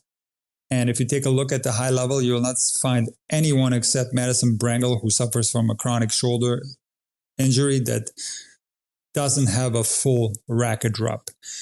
There's another player actually in doubles. I forget the name now. But so there's maybe a couple of players on tour that don't have a proper racket drop because of shoulder problems. But you're not going to find anybody at the high level without a full racket drop. So to me, you talk about the biggest power leak, that would probably be it. Gotcha, Nick. And it's interesting for me because, as I mentioned, I played college tennis, play 5-0 leagues right now, but the racket drop is actually something that I've noticed, filming myself like you suggested, and I noticed that it's a bit shallow. So I wanted to ask you. So where does your racket drop exactly? If you like at its deepest point, where is it aligned with your back? It's probably only a little bit tilted down from my shoulder, which is like crazy to think about, like that it's that shallow. But, so it's not in the middle of your back. It's above the middle of your back. Oh no, it's probably like kind of the deepest. If I looked at your racket and you had your back turned towards me, where would the tip of the racket be aligned with your back? Would it be on your lower back, your middle back, or would it be somewhere where your shoulders are? It's actually around where my shoulders are, believe it or not. Yeah. So you have a shallow racket drop. Yeah. Yeah. Yeah. It's, Okay, so yeah. Sorry. Good. So sometimes, and this is something that I cover on my website, intuitivetennis.com. I have a whole collection of videos where I cover problems at the rec level, and it's all, organized by different strokes, to serve, forehand, backhand, whatever. And it's funny, one of the videos that I recently made was, and this is all from my case studies on the court over the last 30 years of coaching, is that the waiter serve or insufficient racket drop could have many causes, but one of the causes could be an early toss arm drop. So if you are dropping the toss arm consciously and possibly too early, that can bring the right side of your body up too early, and then the racket can't really drop properly. So that's what I found with some of the more high level players at the rec level, like more higher level rec players that don't have a good racket drop, is that I have seen that issue, where at the lower rec level, it's mostly other problem. It's like a forehand grip, or it's a completely different story there. But see, if you do have this problem and it's a chronic one, which I'm assuming it is, right? There is a way to recalibrate a racket drop and do some exercises where you force yourself to start from a lower place. And again, it's a matter of reps, and it's a matter of building that new muscle memory and getting comfortable with it, and identifying what's causing the racket drop exactly.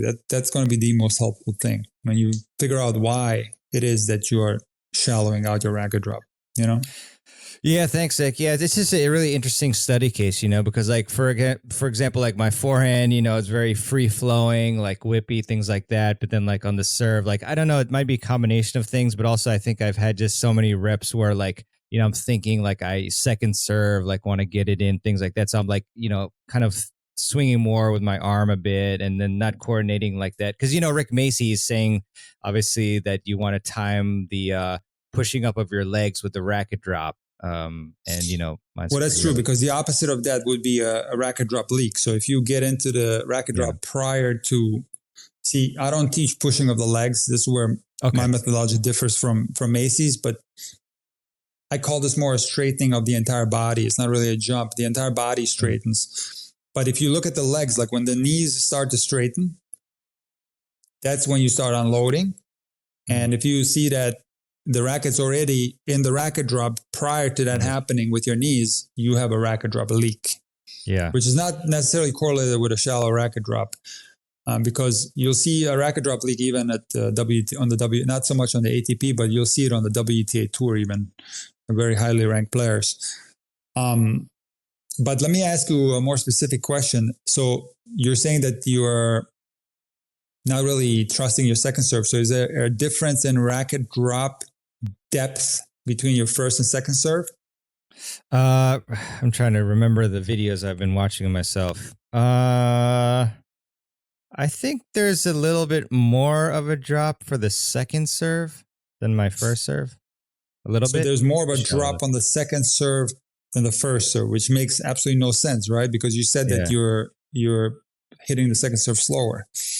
Yeah. So there is something going on that first serve it's hard for me to tell without seeing it, but there's something going on there. Something's causing that shallowing out. It's just a matter of identifying what it is. Yeah. We might have to do a Zoom consultation, Nick, which you do. Just send me a clip. I'll take a look at it. At it. Maybe, I'll do a tremendous amount of video analysis. On a daily basis. I take my time with it too, because it's not so easy. Video analysis is very difficult. But I can take a look at it and see if I can find something. Yeah, no, thanks, Nick. Definitely we'll set that up. And then so in terms of toss techniques, obviously this is another thing that you see a lot, and then club level players, even if it's in a bad position, like they're trying to hit a first serve and it's like way to the left, they might still hit it, a lot of times. So I wondered if there's any particular toss tip that you'd like to give that maybe would cover a good cross section of the general club level player population that could help them with their toss.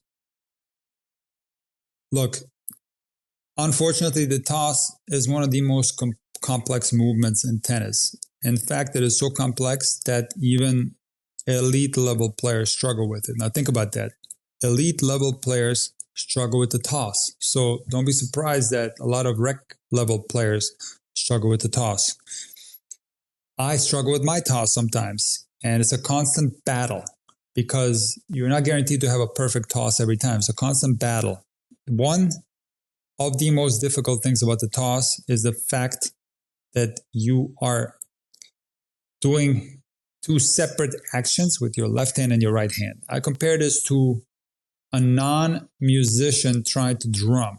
So I'm a non-musician, and if I try to play one beat with my right hand and play a separate beat with my left hand at the same time, see, I can't even do it now. See, I can't do it because I can't do it. But on the serve, it's very similar where you're doing one movement with the left while doing another movement with the right. And this is where recreational players get messed up.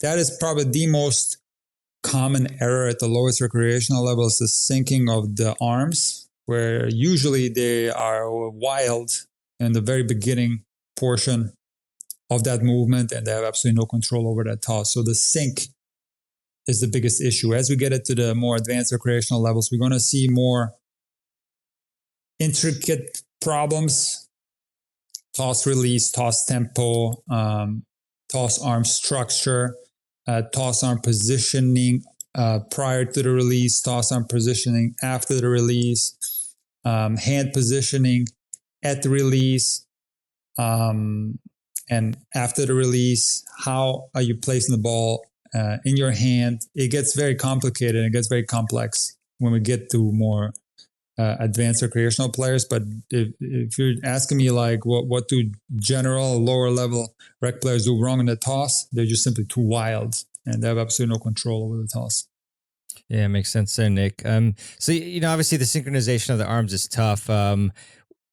Would you recommend players to have, such a take back where like they just put their racket in the trophy position, just like pretty much immediately, and then now they have like their other tossing arm? Or do you think that's like a limiting sort of, technique? Well, it's a limiting technique, absolutely, but it can be a really good progression. So in other words, if you start from the trophy position, which is something that I do with beginners when they serve, I start them from the trophy. I think you could do that on your normal complete serve, if you will, but you would be missing out on the racket's momentum. You would be completely cutting that off, and there's no reason to do that. I know there's some pros that do that, but there's absolutely no benefit to it. It might work if you have a lightning fast arm, but most players are going to find a decrease in power when they get rid of the flow and the rhythm and the continuity of the racket building its own momentum on its way up. So while that is a good progression in the beginning, what I think can help with the difficulty of synchronizing the non-dominant arm with the dominant arm would be compartmentalizing the serve. And what works with a lot of players is that when they can separate the actions of tossing and taking the racket back, makes a big difference. So with my student Anna, somebody I taught from scratch, if you take a look at those videos, how I built her serve, I just had her start in the lag position with the racket and just work on the toss. So now she's only focused on the toss. Once that ball is released, now she focuses on bringing the other arm up. And now it's a motion that's compartmentalized and it's a lot easier. People may not quite even understand, what mental health is. So I just wanted to make it easier for the audience and have one of you define or multiple define mental health, what that is. Sure. Well, thank you again for having all of us. We really appreciate the opportunity to take some time with you today. And I guess I'll just kind of step up and take the first swing, so to speak. When we talk about mental health, it really is a state of well-being. And you really have to understand state being a dynamic place to be. So it's not you are mentally healthy or you're not. It's a state. It can change. And it really, if you wanted to put a definition, people do their entire dissertations on defining mental health. But if you wanted to boil it down a little bit, you kind of think about it as a sense of internal well-being, knowing how your thoughts, your emotions, your feelings are reacting to things, being able to cope I would say with typical life stressors, we all have things, unfortunately, that pop up in our life that kind of take us out of our game a little bit. And that would not be, if you react in a way that's atypical, that would not be a cause for concern about your mental health. It's more how you react to typical life stressors. Mental health, we talk about how productive you are and how you contribute to the community, how you're able to perform your everyday tasks and function in a way that works for you. And it is on a continuum. Our friends at the IOC have put together a wonderful model to show kind of the way that we can shift up and down within that continuum, dependent on a lot of internal and external circumstances. I do want to say in closing, though, that mental health is not mental illness. We hear quite a bit of people who assume they're the same thing. So I had a question on an interview the other day of how do you solve mental health? Well, that's really not a question because you wouldn't solve it. They were confusing mental health with mental illness. Thank you for that. It really clears it up, and obviously, a very important topic of discussion here. So, another question for you is: what are some of the biggest issues and problems that negatively affect players' mental health? Mehrban, that's a really good question. And the WTA has done a lot of research over many years on this particular topic, looking specifically at, we started off looking at the younger players and how they adapted to coming into the professional ranks. And from there, we've spent a lot of time looking at our athletes and also interviewing them and surveying them on what factors affect them, particularly in this particular lifestyle. As Becky said, mental health is a lot to do with how you cope with life's stressors and challenges. And so our athletes are also human, and they are going to deal with the general stresses and challenges that impact anyone in their life. So things like having death in the family, or having to move house, or a divorce or a separation, whether it's yours or your parents, those kind of things can impact all of us. But we are dealing with elite, high-performing athletes, and there are a lot of other stresses that we know do exist in the environment: the travel, getting injuries, the expectations that a player puts upon herself that others may put upon her, factors like the impact of social media, of even managing being in the public eye when you're maybe a young person or perhaps a bit shy and not used to doing those kind of things. Managing a team, earning money, maybe being the younger person who's employing the older person, but having to pay for that person, and then they're telling you how to play and yet you're really the boss. There's a lot of quite complicated things that go on in this lifestyle. So all of those things are areas that may negatively impact players, but our role, of course, is to help them manage those challenges and to grow and develop strategies and skills to be able to thrive in that complex environment, so that they are not only maintaining their mental health, but to, as I said, to thrive in the environment, given that it's quite unique and they need a unique skill set to deal with that is way beyond how to hit a forehand or a backhand. Yeah, and the last thing you mentioned in particular, Kathy, is a great segue to my next question, because definitely want to ask you about strategies, like things that we can do to maintain and improve our mental health. So what are some of these things that we can do? This is something that I think your listeners, no matter what level, if they play tennis or not, these things are applicable to us all as human beings. And we're talking really about aspects that help our overall well-being. So some of those things are also intricately linked with our physical health. My background's physiotherapy, so that's also before my mental health area. So those things are, well-versed for me, but absolutely apply to us all, and certainly to our athletes. So things like getting a good night's sleep, eating nutritious and healthy foods, having the right amount of hydration, exposing yourself to the to sunlight and nighttime, trying to keep up a regular routine, which can be very challenging for a traveling athlete. Surrounding yourself with supportive and healthy individuals who are going to be there for your benefit and to work with you towards your goals.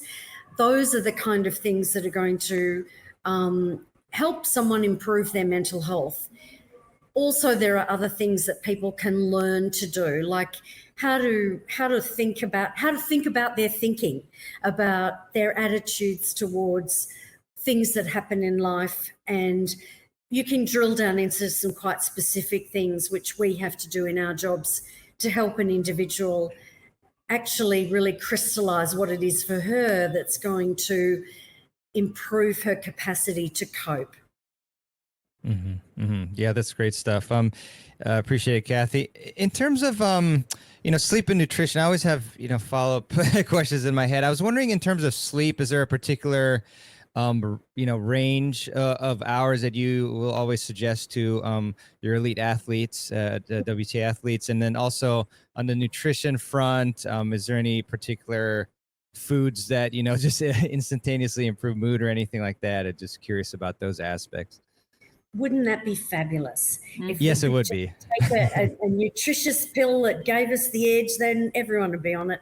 Not quite so simple. And luckily on the WTA, just to tackle that part of your question first, on the WTA, we have an expert medical advisors, amongst whom we have a couple of sports dietitians who are absolutely expert in their field, and we defer to them on all matters nutritious when we get down to the nitty-gritty. Of course, all of us on the sports science and medicine, the broader performance health team, have capacity to give general guidance in that area.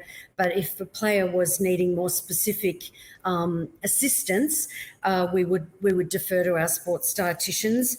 What we do know, or what we're starting to learn is from the research, is there's far more evidence now coming that good gut health, optimum gut health with all the different types of microbiome that we have inside of us all, is also intricately linked with our mental health. And so science is really just beginning to explore those factors. Ask us again in another 10 years and we've probably got a better answer for you. As far as sleep, topic close to my heart, we do know, generally speaking, that adolescents require more sleep than adults. But there is no magic bullet. There is no magic number. On a general rule, somewhere between 7 and 10 hours. However, again, the more research that we're exposed to now indicates that the quality of sleep is as important as the quantity. And over the night, we all go through cycles in our sleep pattern, and each different cycle is important for doing different things and to help us recharge our brains and ourselves. And again, as we learn more in that area, we're able to provide more specific and appropriate guidance to our athletes. Any individual that's struggling with sleep, it's something that we do address a lot. Mental health problems sometimes include sleep problems, and so we are quite adept at exploring that area with an athlete and can help her maximise her quality and quantity of sleep. We are challenged with jet lag in our roles, so that's another factor that we have to put into that. But we could spend an hour talking about sleep, but in general terms, if someone was not perhaps getting optimum sleep and feeling fatigued, we would encourage them to come and talk to us, because we've probably got quite a few helpful hints that we can help her learn how to adjust her patterns and habits to improve things. Wonderful. Yeah, it's so cool that these athletes have such a great teams helping them and all the different aspects there. So another one for you all is, are there things that I know you talked a little bit about this, perhaps, social media and whatnot, but maybe we could dive a little deeper into any particular things that we're doing off the court that detract from our mental health, because I think a lot of players they think that, you know, it's mostly related to their results and how they've played, but then they don't quite think about maybe certain things that they're doing off the court that maybe if they replace with a good habit could help their mental health even further. When you mention the social media, that is one thing that can negatively affect people's sleep. And also we are aware that there are issues around people receiving inappropriate or downright abusive messaging. So we do, again, work closely with individual athletes on those elements. But also I think it's more about looking at these young women are human beings first. Tennis is what they do. It's not who they are. And so to enhance our mental health, as Becky said, we really are talking about the whole person and looking at improving or enhancing what people are doing off the court away from tennis to help them nurture themselves as a person and nourish the side of themselves that might need to be creative or a bit more intellectual or a bit more social or a bit more spiritual. Whatever those elements are, we will be encouraging our athletes to foster that and to allow that part of themselves to blossom, because that's what's going to carry them through also the tough times on the court. And that goes way beyond results on the court. And it is also laying down essential groundwork for being a human after they finish this career. Right. Excellent stuff there. And then in terms of, you know, tennis players love drills and exercises and things like that. Are there any particular exercises or techniques or anything like that that players can use when they're feeling overwhelmed due to their tennis results or extraneous issues off the court? When a player is feeling overwhelmed, in many cases, it's because things are being felt intensely and rapidly without clarity of what or why. So gaining that clarity becomes the first step. An athlete who can learn to label what they're feeling, what emotion is popping up, and then pay attention to where that emotion is sitting or impacting their body, that then gives us clues on how to move through it. So from there, it's all about identifying valued behaviors that can address the emotion and the bodily sensations, because behaviors, unlike thoughts and emotions, are the only things we can control. So it's really not about not feeling, it's about feeling and knowing what to do next. So for example, like an athlete who is struggling with a ball toss before a serve, right? The first thing is just trying to identify what they're feeling in that moment, whether it's fear or loneliness, lack of respect. Usually it's some kind of subjective response to an experience that they've had. And then it's about noticing what that feeling is doing to their body, right? Is it creating tightness? Is there pain somewhere? Is there heaviness in a place? It's identifying kind of what is going on in their body. So once we know what to address, we then action ways to kind of relieve those sensations and replace it with something more conducive to play, which is usually with tennis players loosening up some part of their body through activation strategies or something that brings their attention back to a valued behavior on court in the present moment, which kind of facilitates play. So the process of doing that, identifying the emotion, bringing it back to the body, and then aligning a valued action to it, makes a scary moment more workable. And that's kind of a strategy that they can use to get through hard moments time over time. And that can also apply to off-court things too, when we can recognize the emotion and kind of what it's creating in the body, and then bring your mind back to valued behaviors, because that's the only thing we can control. Then we have ways to work through overwhelming or stressful situations, both on and beyond tennis. Yeah, that's really fantastic, Caroline. So yeah, and I guess I'm assuming you can do this, players can do this in real time, where they, you know, the identification, you know, once they feel overwhelmed, and then they can, you know, do a physical sort of motion perhaps, or activation, and loosen themselves, I guess. Is that kind of where you're getting at? Yeah, exactly. Yeah. Okay. Yeah, it's about noticing the emotion first. I think the most important thing for athletes is to really recognize their different emotional states, and then being able to bring it back to the body, because they're such physical beings.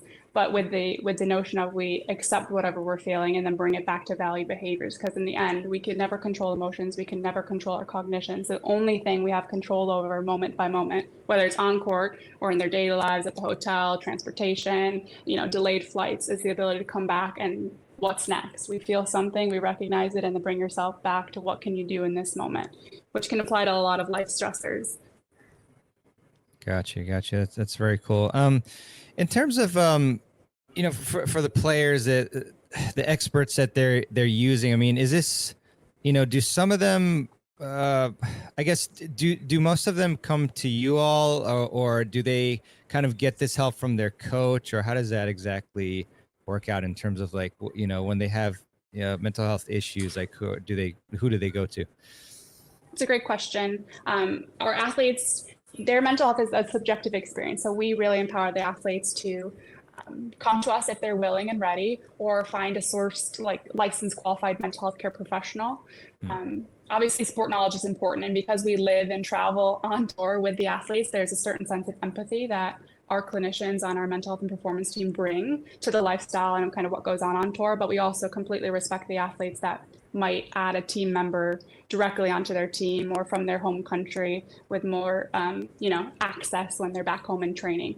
I think what we try and encourage with our athlete population is just finding someone who's qualified and someone who has expertise in sport, but also expertise in clinical training to really support both the athlete in the person and also the human in the person. So holistic wellness is kind of what we're aiming for. And we also try and help the athletes, if our service is not where they feel comfortable, we can help them, ask the right questions, ask about the person's education and their training, ask about the areas of expertise, make sure that whatever goals that you're looking or hoping to accomplish align with the experience and expertise of the clinician. So we're all about educating the athlete on how best to source mental health and wellness resources, while we're also a readily available on-site resource, and we also offer virtual services year-round. So we're there with them when they need us, and also always supportive of what they might need in addition. Oh, that's brilliant. And then in terms of the coaches of the players, what advice do you have for them, or have given them, in terms of for the coaches of players who seem to be struggling mentally? Like, what types of guidelines do you generally have for them? My biggest advice is speak up. I love coaches who can speak up because when they can be vulnerable as a coach and express some of the discomfort and challenges that they experience, right, that then gives the permission to the athlete to do the same. And obviously they're in part of the sport environment as well, so they're privy to the similar stressors and experiences that our athletes go through. So support is there. We have resources. When we work with coaches, to respect the confidentiality of the athlete, we work in general terms with coaches, but they can always come and see us to source different recommendations for athletes like their athlete are going through similar things like their athletes. And they can also, learn some tips and tricks from us as we kind of talk about what it is, what it takes to live in this environment. So to me, it can kind of be an advantage, right? If you can keep your team healthy, from coaches to hitting partners to players, right? You can keep it might be the edge that you need for your player as well. Yeah, curious with the adults. I mean, what's maybe like one big overarching concept that you've been working on with them to improve? Because that's our main audience. So yeah, I would say, every player, whether they're doing singles or doubles, they all have their own technical issues or tactical issues. The biggest concept that I find myself discussing with every single adult is it takes, like, think in hundreds instead of ones. It's not going to take you one lesson or one rep to improve your serve or to improve the way you play the Australian formation in doubles. It's going to take hundreds of reps. And that doesn't always have to be with a coach. You don't have to pay for that all the time, but just how long and how many reps it takes to truly improve. A lot of them will work on something and 5 minutes in, it's not going great and they're panicking. And you're like, whoa, this is going to take a while. That's why improvement is difficult. And so everybody struggles with that. They want that instant gratification. They get the information. They think they should apply it right away. And so a big part of those lessons is just trying to let them know, hey, it's normal. It's normal to suck at first. It's normal to improve slowly. But if you make those tiny improvements over a substantial period of time, you're going to get where you want to go for sure. It's just going to be longer than you want. Yeah. Well put, Jonathan. I frequently think about the image of the two individuals like who are like digging, and there's the one who is like turning back after, and you see like 1 inch left until the diamonds, and then the other one's that's still going there. So yeah, that's really big. And yeah, a lot of times it's tough for coaches, because you get these questions from students asking like, oh, like how long will it take for me to get this change, fixed? And I guess varies among, individuals and type of change you're making and whatnot, right? I just released an episode I recorded a couple months ago, Dr. John Finn. So he wrote a book called The Habit Mechanic. And I was asking him like, well, how long does it take to reprogram a bad habit? And he was like, well, 21 days is a bunch of BS. He's like, if you've been engaging in negative self-talk for 3 years, you're not going to get rid of that habit in 3 weeks. That's going to take you a long time. And if you've only been doing something poorly for a month, then maybe it only takes a month to get rid of that. So depending on what it is, if it's just a technical motion, but someone's been making the wrong forehand stroke for 5 years, I don't think you're going to get significant improvement in 2 or 3 weeks. Like that's just not going to happen. But if it's just a quick mindset shift, you just started playing, you've only been thinking about the game for a month or two, that stuff could happen quickly. So it's all player specific. But again, I know how I am with my own game or with my golf game. I want things to happen quickly. And very rarely does someone improve faster than they think they should because their expectations are so incredibly high. Yeah. Speaking of negative self-talk, you reminded me about, I think it was Jeff Salzenstein, and I wish I could remember which expert he was quoting, but he said something to the effect of like, verbalized negative self-talk is like 10 times more powerful than, verbalized like positive phrase, something like that. So that was pretty crazy. But did you ever have any issues with negative self-talk, like when you were a player? You're still a player, but younger. Yeah, well, I'm not a player anymore. By the way, I listened to that episode with Jeff. It was awesome. And I do remember that there was, it was something like a negative thought was 6-1, I think. And then if you said it out loud, it was 10-1, which I found super fascinating. For me, I'm not a very emotional person. So it was easier for me once I was over about the age of 13 or 14 to not engage in negative self-talk because there's so much information out there that shows that it's, anti-improvement. You're not going to perform as well. And I'm like, okay, well, that makes sense. So why would I do something that's not going to help me? And then, let's say I play a bad set. I've got a problem now. Like I'm not playing well and I'm down a set. If I start talking negatively to myself, now I've got 2 problems.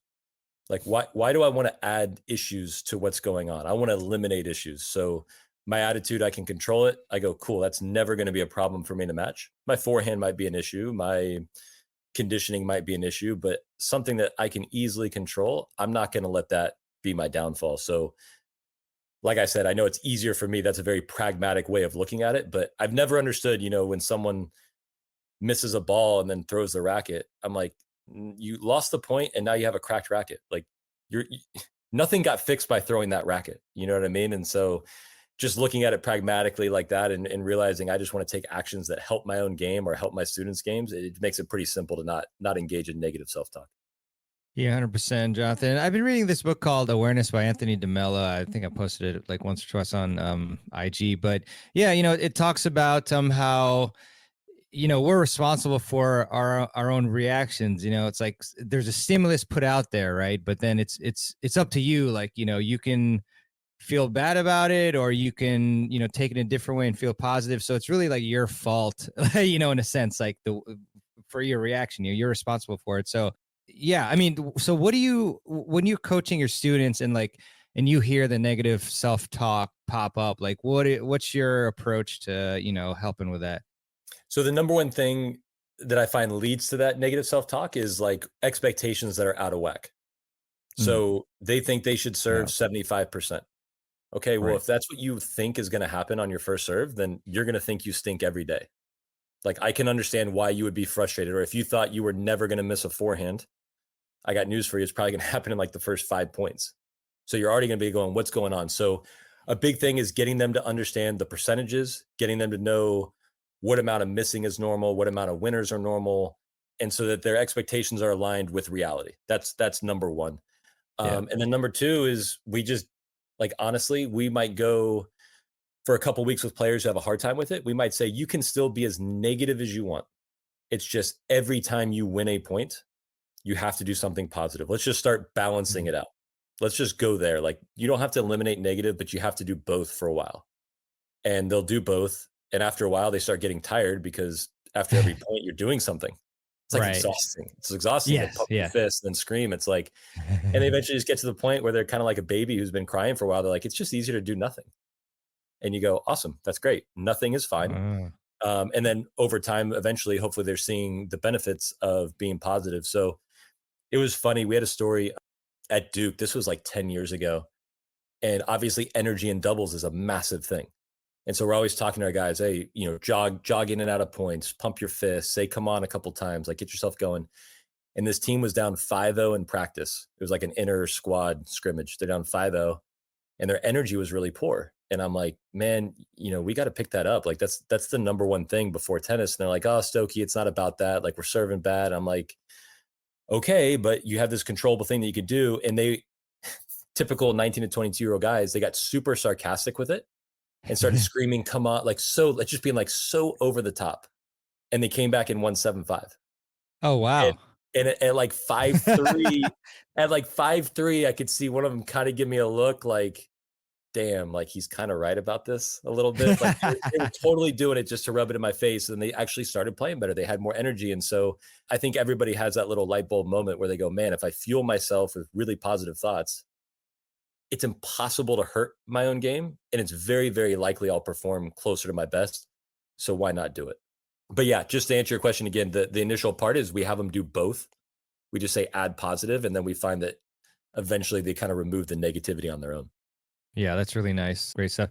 And yeah, that approach I actually haven't heard of before. So that's amazing. Yeah, you reminded me of a story. One of my teammates, is another college tennis story. John from Brazil. He played in like an American University Invitational back when they had a team. We all, you know, the whole team played it. But like I remember he was playing like really well against like some player from American, and like he was getting like so amped up. It was like ridiculous, you know, like just like getting to 1-0 against a guy, like yelling come ons everywhere. And then he was like completely exhausted, and then he lost like 3-1 or something like that. So I don't know. I mean, I guess, you know, as you kind of mentioned, is there like a balance? Like you kind of have to know like how much is too much, like when you're giving the emotions out there.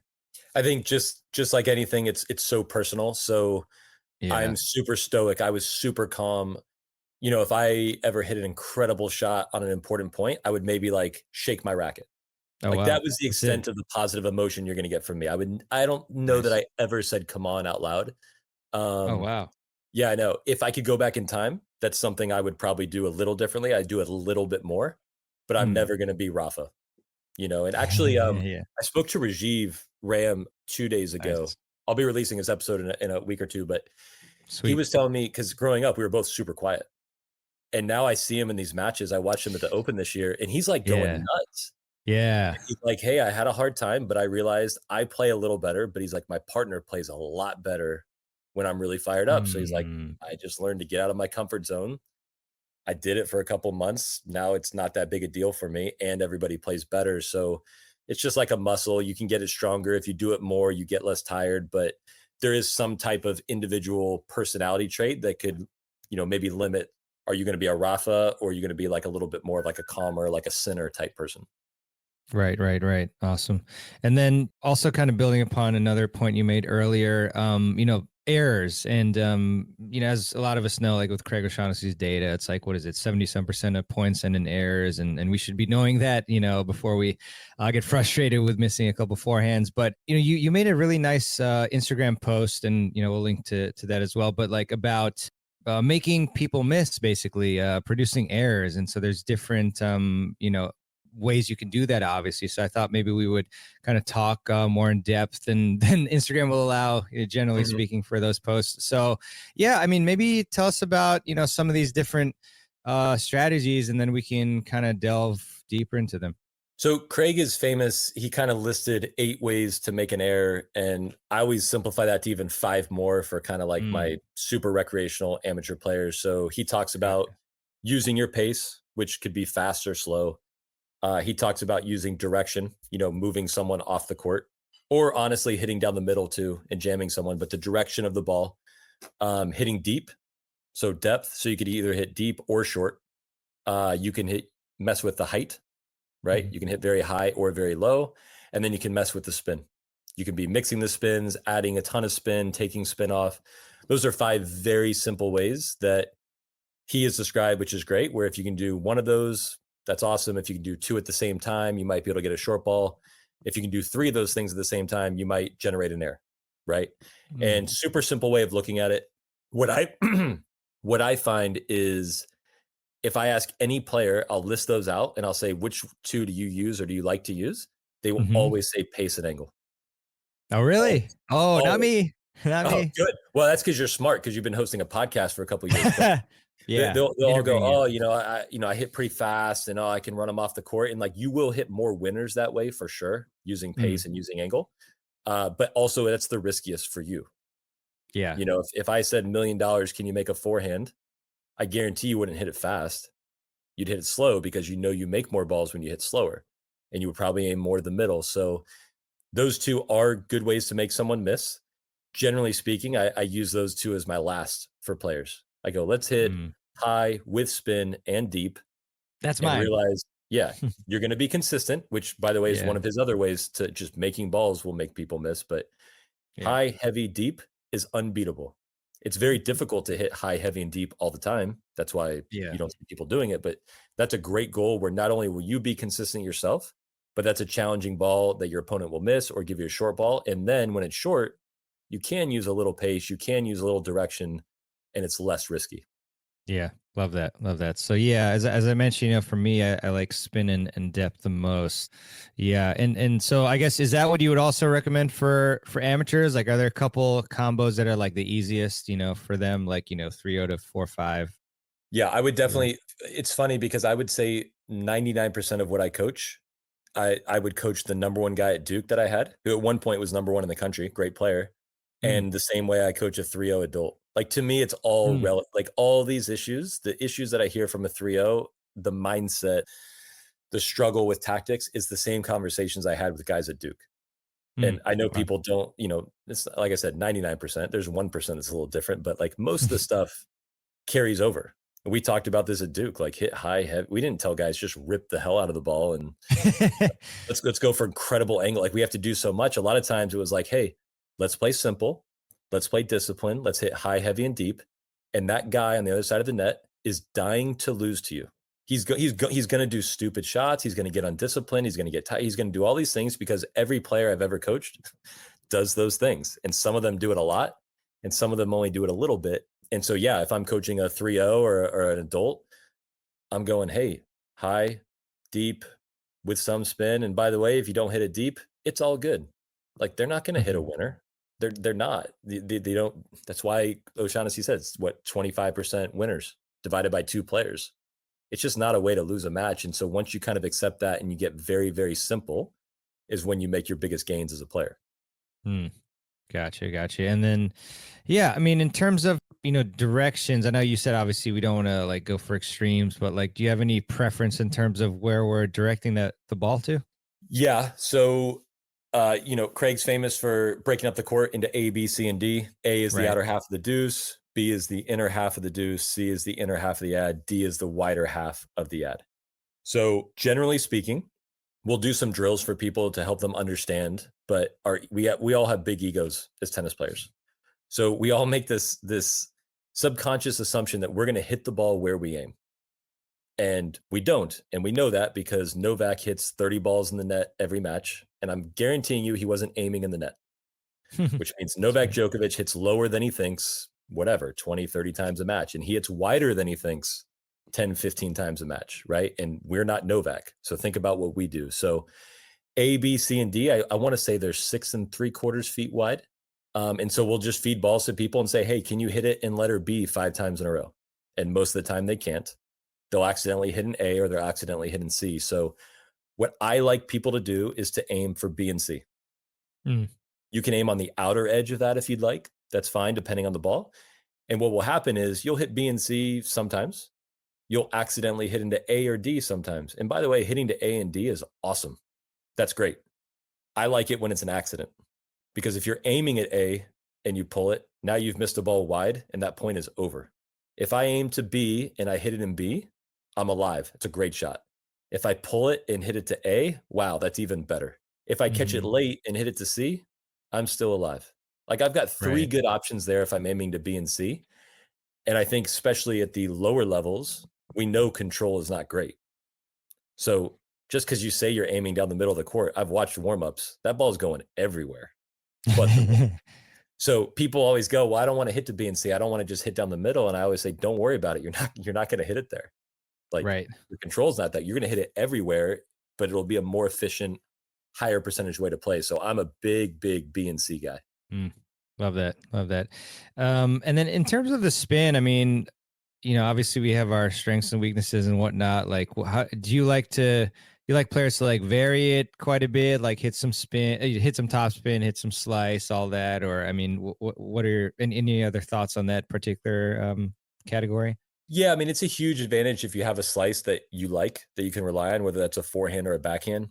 The heavier you can hit your top spin ground strokes with, that's great. Not only will the ball bounce up, it'll weigh way more on your opponent's string, which gets some airs or some short balls. But yeah, a lot of times, if you vary anything, it can work out very well for you. So one thing at Duke we used to do all the time was 2 fast, 1 slow. We'd hit 2 normal ground strokes and then on purpose hit a slower one. And I can't tell you how often people would miss the slow ball. And if you go 2 topspin, 1 slice, that's an issue. If you go 2 wide, 1 middle. So any variation like that where you keep your opponent guessing is good. But again, you have to have the tools to do it. So if you don't have a slice, you can't vary spins in a match. Like that's just not going to happen. And if you don't have good racket speed and a closed racket face, you're not going to be able to get a ton of topspin. So just working on that. But yeah, any type of variation I've found works very, very well. Yeah. Awesome. And, trying to apply this to the doubles game, is there any differences in particular with that we should kind of be aware of with respect to the, the 5, categories? Yeah. I mean, I would say in doubles, what you can also do in addition to how you hit the ball is just your positioning. So, I always feel like you can control in doubles a little bit more what your opponents do. So let's say I was playing you and I'm at the net. My partner is serving. So you're already smiling. I like that. You're visualizing this. So Hey. I'm at the net. My partner is serving. You're returning. And we're in regular formation in the deuce court. Okay. First point of the match. Where are you going to go? Cross court. Exactly. I would assume you go, oh, maybe Stokey can still volley. By the way, cross court, higher percentage, whatever. You're going cross. I know that. Now, what happens if we start the match and I go Australian to start? You still going to go cross court? Oh, no. Exactly. So I'm telling you where I want you to return with my positioning. If I want you to return line, I go Aussie and I go, he doesn't want to hit the ball to me. So now I've got you hitting the return that I want you to hit. Right. So that's one concept, but also just how much of the middle you decide to cover. I can try to tempt you into lower percentage plays. Yeah. If I coach a lot, I've got you thinking about me. So I always, whatever, you can lie to yourself. I think it's true, but I also would lie to myself a little bit. If I'm active up there, every time the baseliner missed, I'm like, that's because of me. Like I did that, like for sure. He took his eye off the ball. He was thinking about me. He might not have been, but it definitely gives me the courage and the motivation to continue being active and doing things up there. But yeah, I always felt like I could talk people into low percentage shots just by positioning myself in the high percentage area, realizing they probably don't want to hit to me at the net. So now I've got them trying risky things, which they'll pull off sometimes, but not enough to win the match. I'll end up winning for that. So yeah, I would say doubles positioning is a great way to make people miss for free.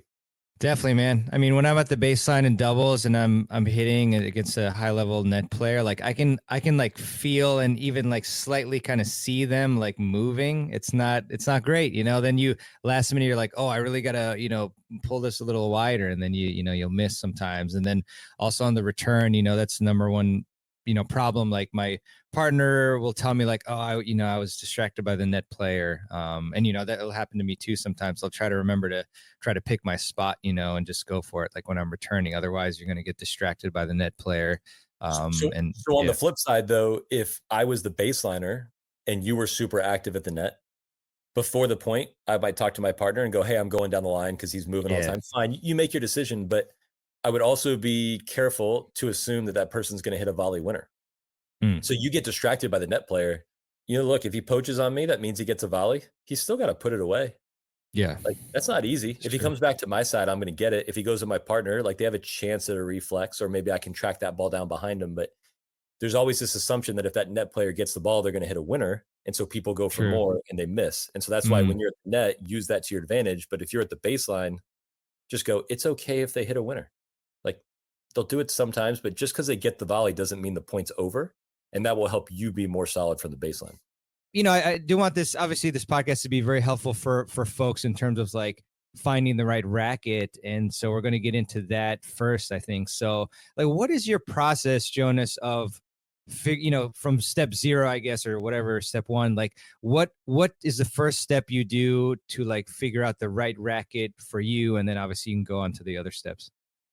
Yeah, I think you have to start always looking at yourself, like figuring out like who you are, what you do well, what you do less well, where your strengths and where your weaknesses are. Like if you have a, problem in overhitting, or if you're more like you can't get enough power on your shots, you usually get like pulled back and have to always defend, so you have to take a pretty strong look at yourself in the mirror to find a good racket.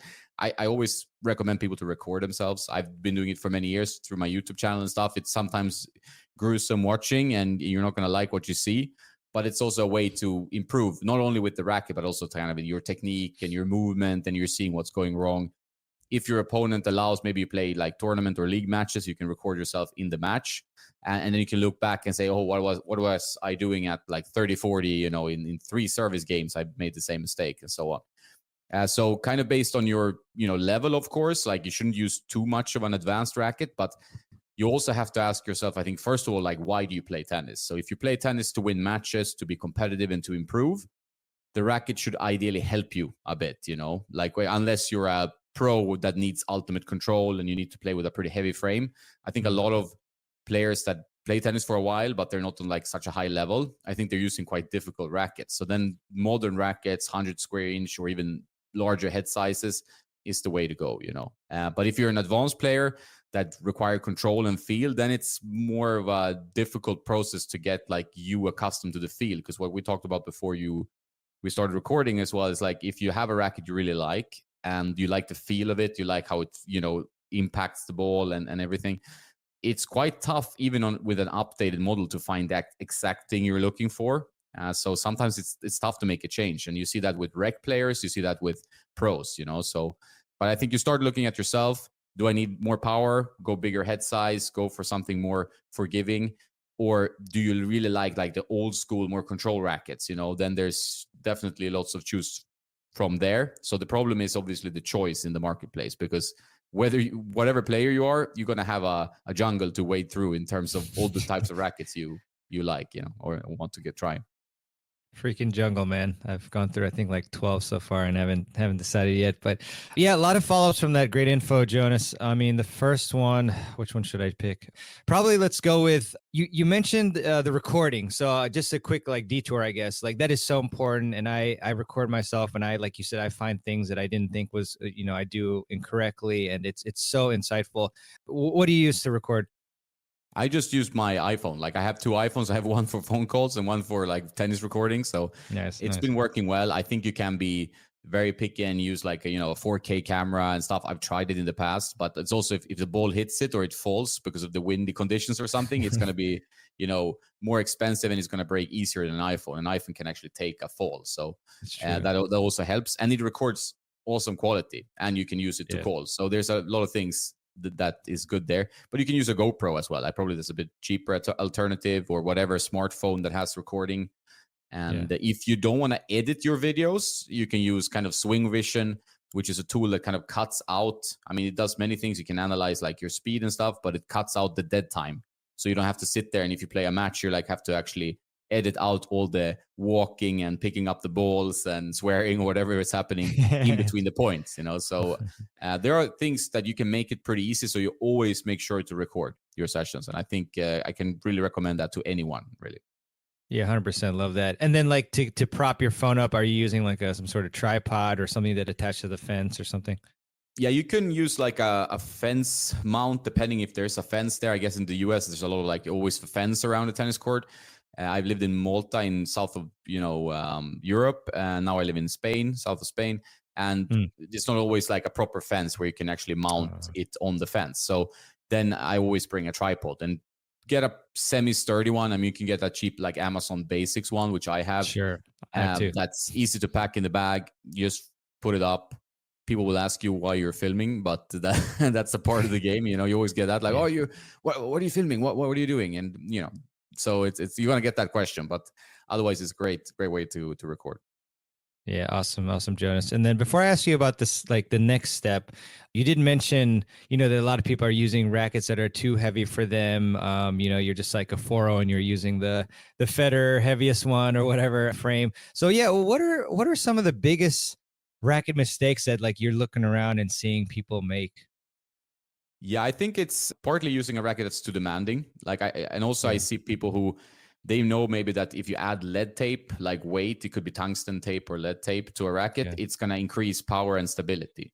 But what happens is that they overdo it. So you have a lead tape slapped all over the racket and it's like too heavy and it might impact your swing and then it's going to hurt your elbow. So I mean, like you need to find a racket that helps you hit the sweet spot as often as possible, especially if you have elbow issues. So I think a lot of players, they maybe hit sometimes outside or too frequently outside. And that's really where the problem with the elbow and stuff happens, because then you have a lot of vibrations going down to your arm. So the weight, I see people using too heavy rackets.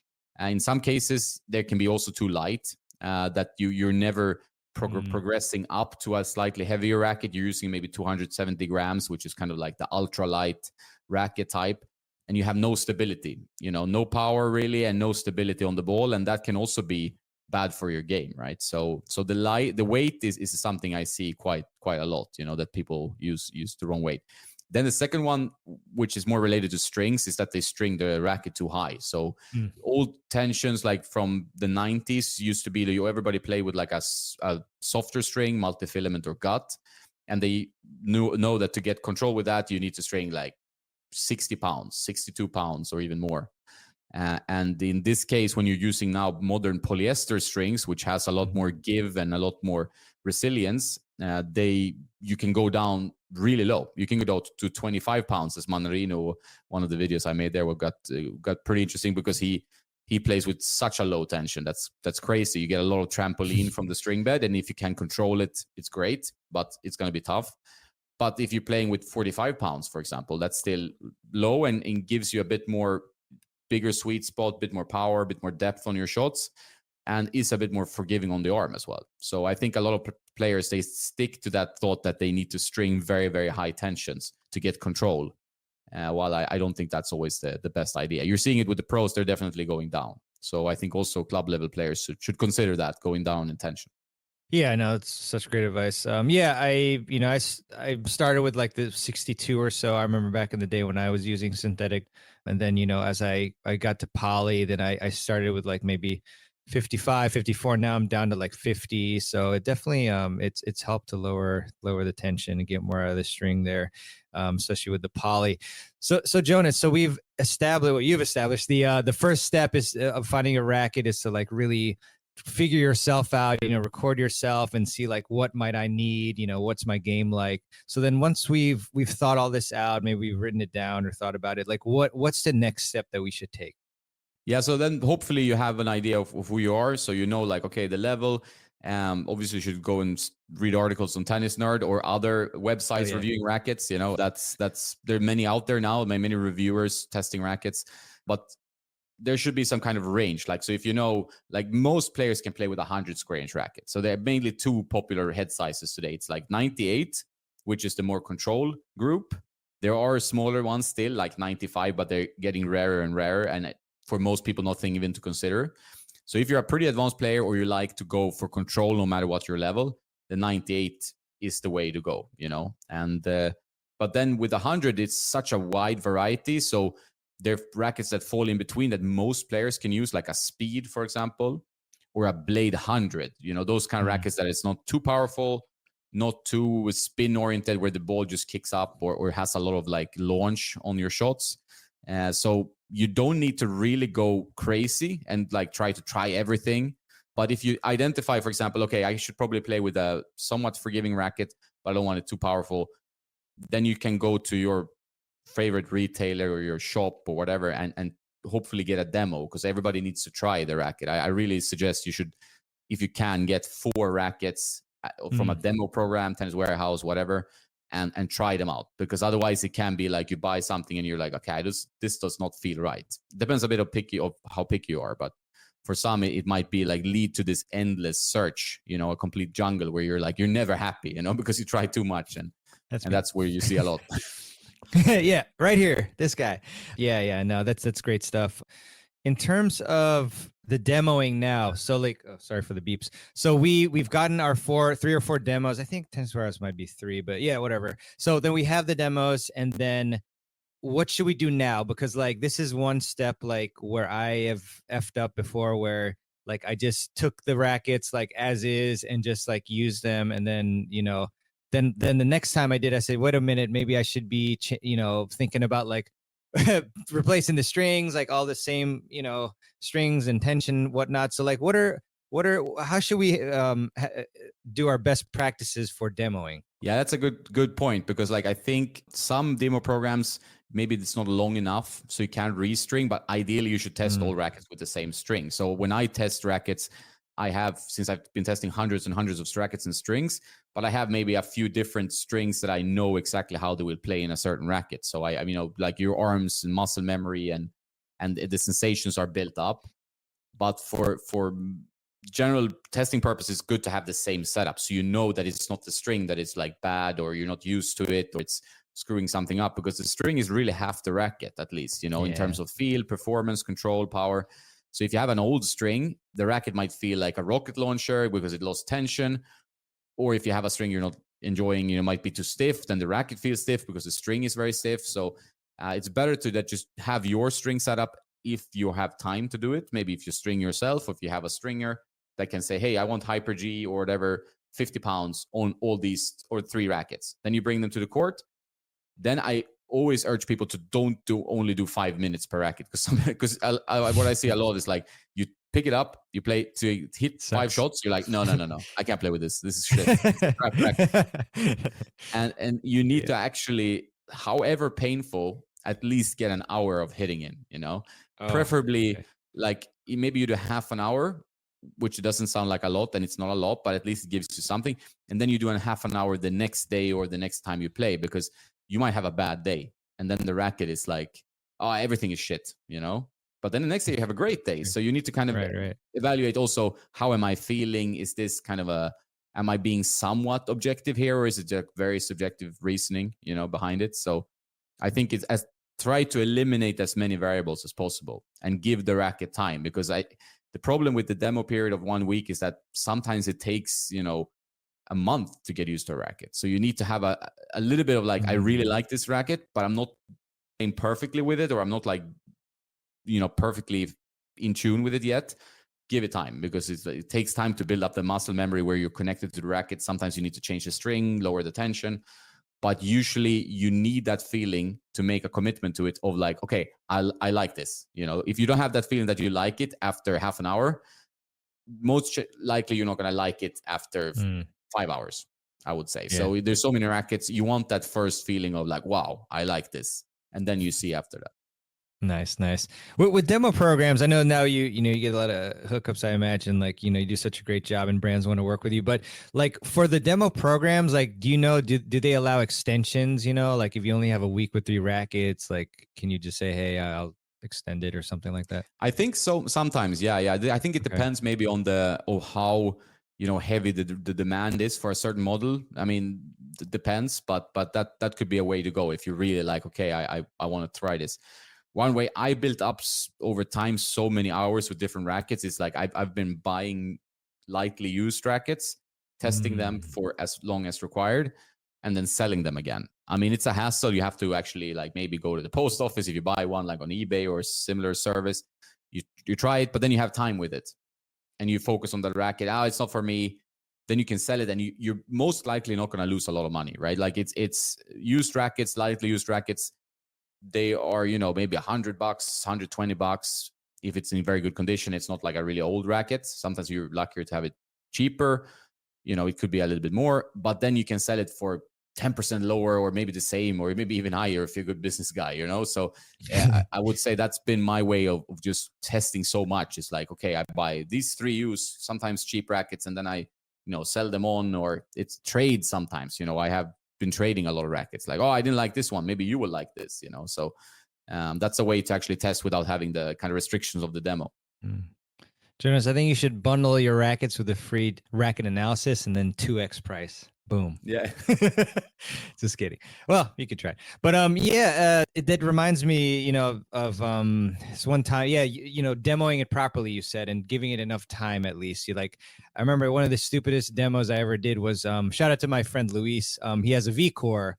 And in the middle of like a doubles practice match, I was like, "Oh, Luis, let me use your V-Core just for a game or two." And then he had lead tape on it too, and different strings and tension. I was like, "This is the worst racket I've ever played with," But then months later, I tried the V-Core again, and I was like, "Oh wow, this is way better." It was stupid, but just things like that. People make mistakes sometimes doing things like that.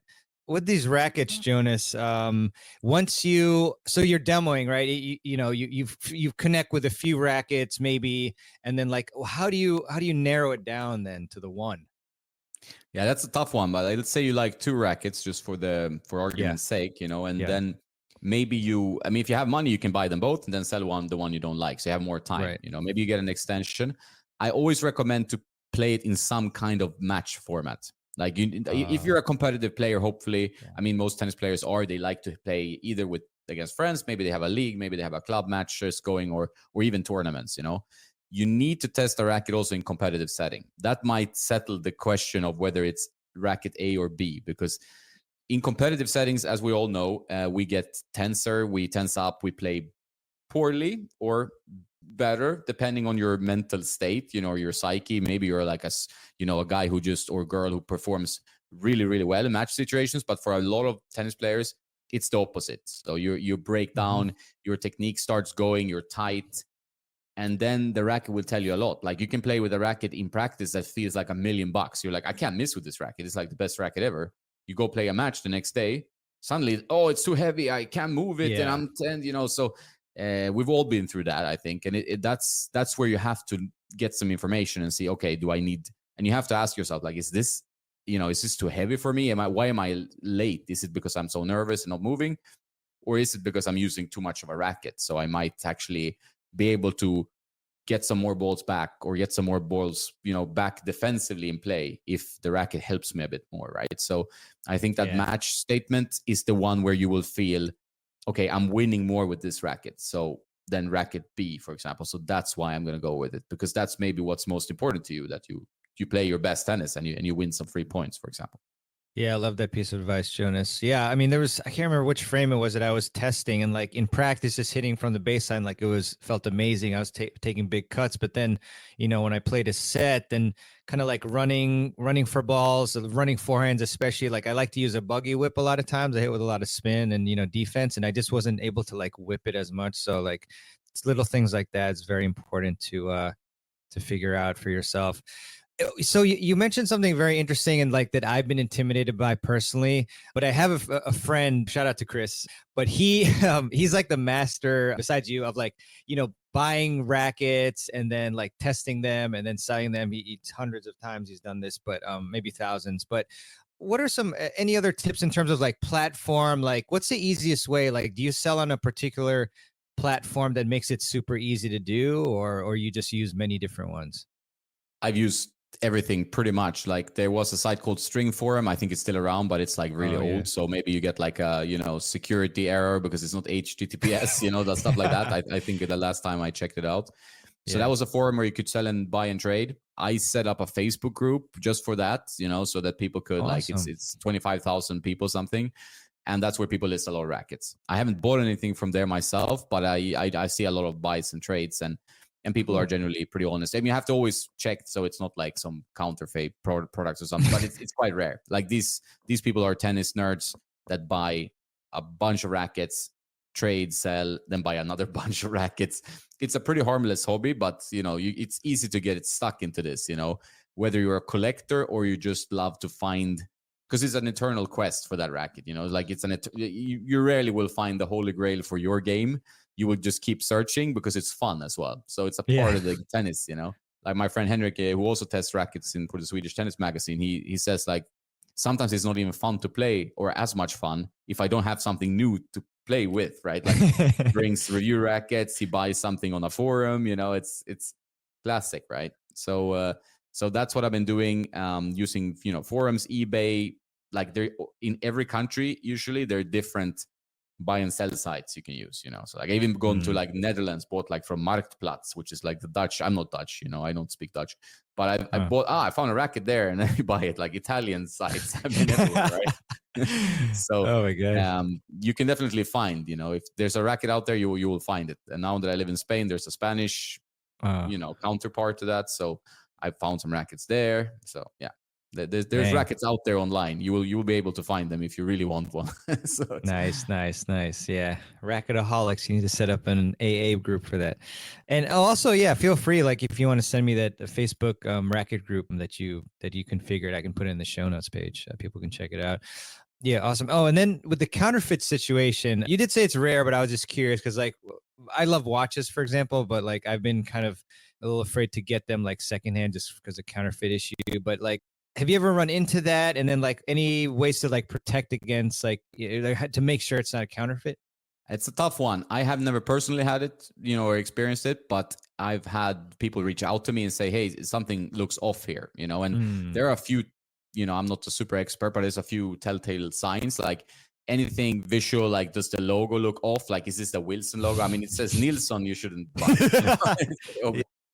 Small things with the font, if you are aware of what you're buying. So you can be a little bit skeptical. I've never experienced it, as I said, over hundreds and hundreds of racket purchases, but I've gotten like emails and messages like, yeah, do you think this is legit? And there's been a few times I've said like, this looks a bit off, there's something with the Babula logo or something that's a bit dodgy, right? So you have to be a little bit cautious, and there could be like, even when you buy things online, maybe have a few conversations so you can trust the guy. Maybe this is a reputable seller. Sometimes they have reviews, like eBay. I think they have reviews for the seller. That makes it easier. Yeah. If it's someone complete stranger, it's good to actually get a feel for if you can trust this person. Sadly, like that's how it is, right? So otherwise, maybe there's no rackets showing up, or you know how it is. So you have to be a little bit. You don't have to be super suspicious, but think it through and try to get a feel for what you're buying, right? All right. I really hope that you enjoyed this mega episode, the best of 2023, the Tennis Files podcast episodes. If you made it this far, first off, big congrats, because it was a long one, obviously. And people's attention spans these days are not, super strong. But also, even if you broke this episode out into a few sessions, definitely don't blame me there. And just also want to commend you for being really dedicated to improving your game. And hope you really enjoyed this one. And if you did, then I would really appreciate it if you would leave a review for the Tennis Files podcast. And you can do that by going to tennisfiles.com/Apple Podcasts with an S at the end, or leaving a review in your favorite podcast app of choice that you use to listen to the show. We just find that Apple Podcasts is the biggest mover of the show in terms of visibility and rankings and whatnot. But feedback on any platform is much appreciated. And I also want to leave you with a quote, as I do at the end of every show. And this one is by William Shakespeare. And William said, "Our bodies are gardens to which our wills are gardeners." That's a very deep quote. I expect no less from William Shakespeare. So with that, just hope you have a wonderful holiday season. No matter what you celebrate, just enjoy it. Hope you can be with family, and just wish you all the best. And I actually played tennis on Christmas, so that's what it's all about, man. Doing what you enjoy, and that made Christmas really nice, actually. So have a great one, and looking forward to some great episodes for 2024. We actually have one with Peter Freeman, very frequent podcast guest, on how to have a fantastic 2024, how to peak in 2024, I believe is the name that we came up with for that one. So that'll be the first one of the new year. So with that, have a great one, and I'll see you on the next episode of the Tennis Files podcast. This is your host, mehrban Ranchad, signing out. Have a wonderful rest of 2023, and I'll see you in 2024. Take care.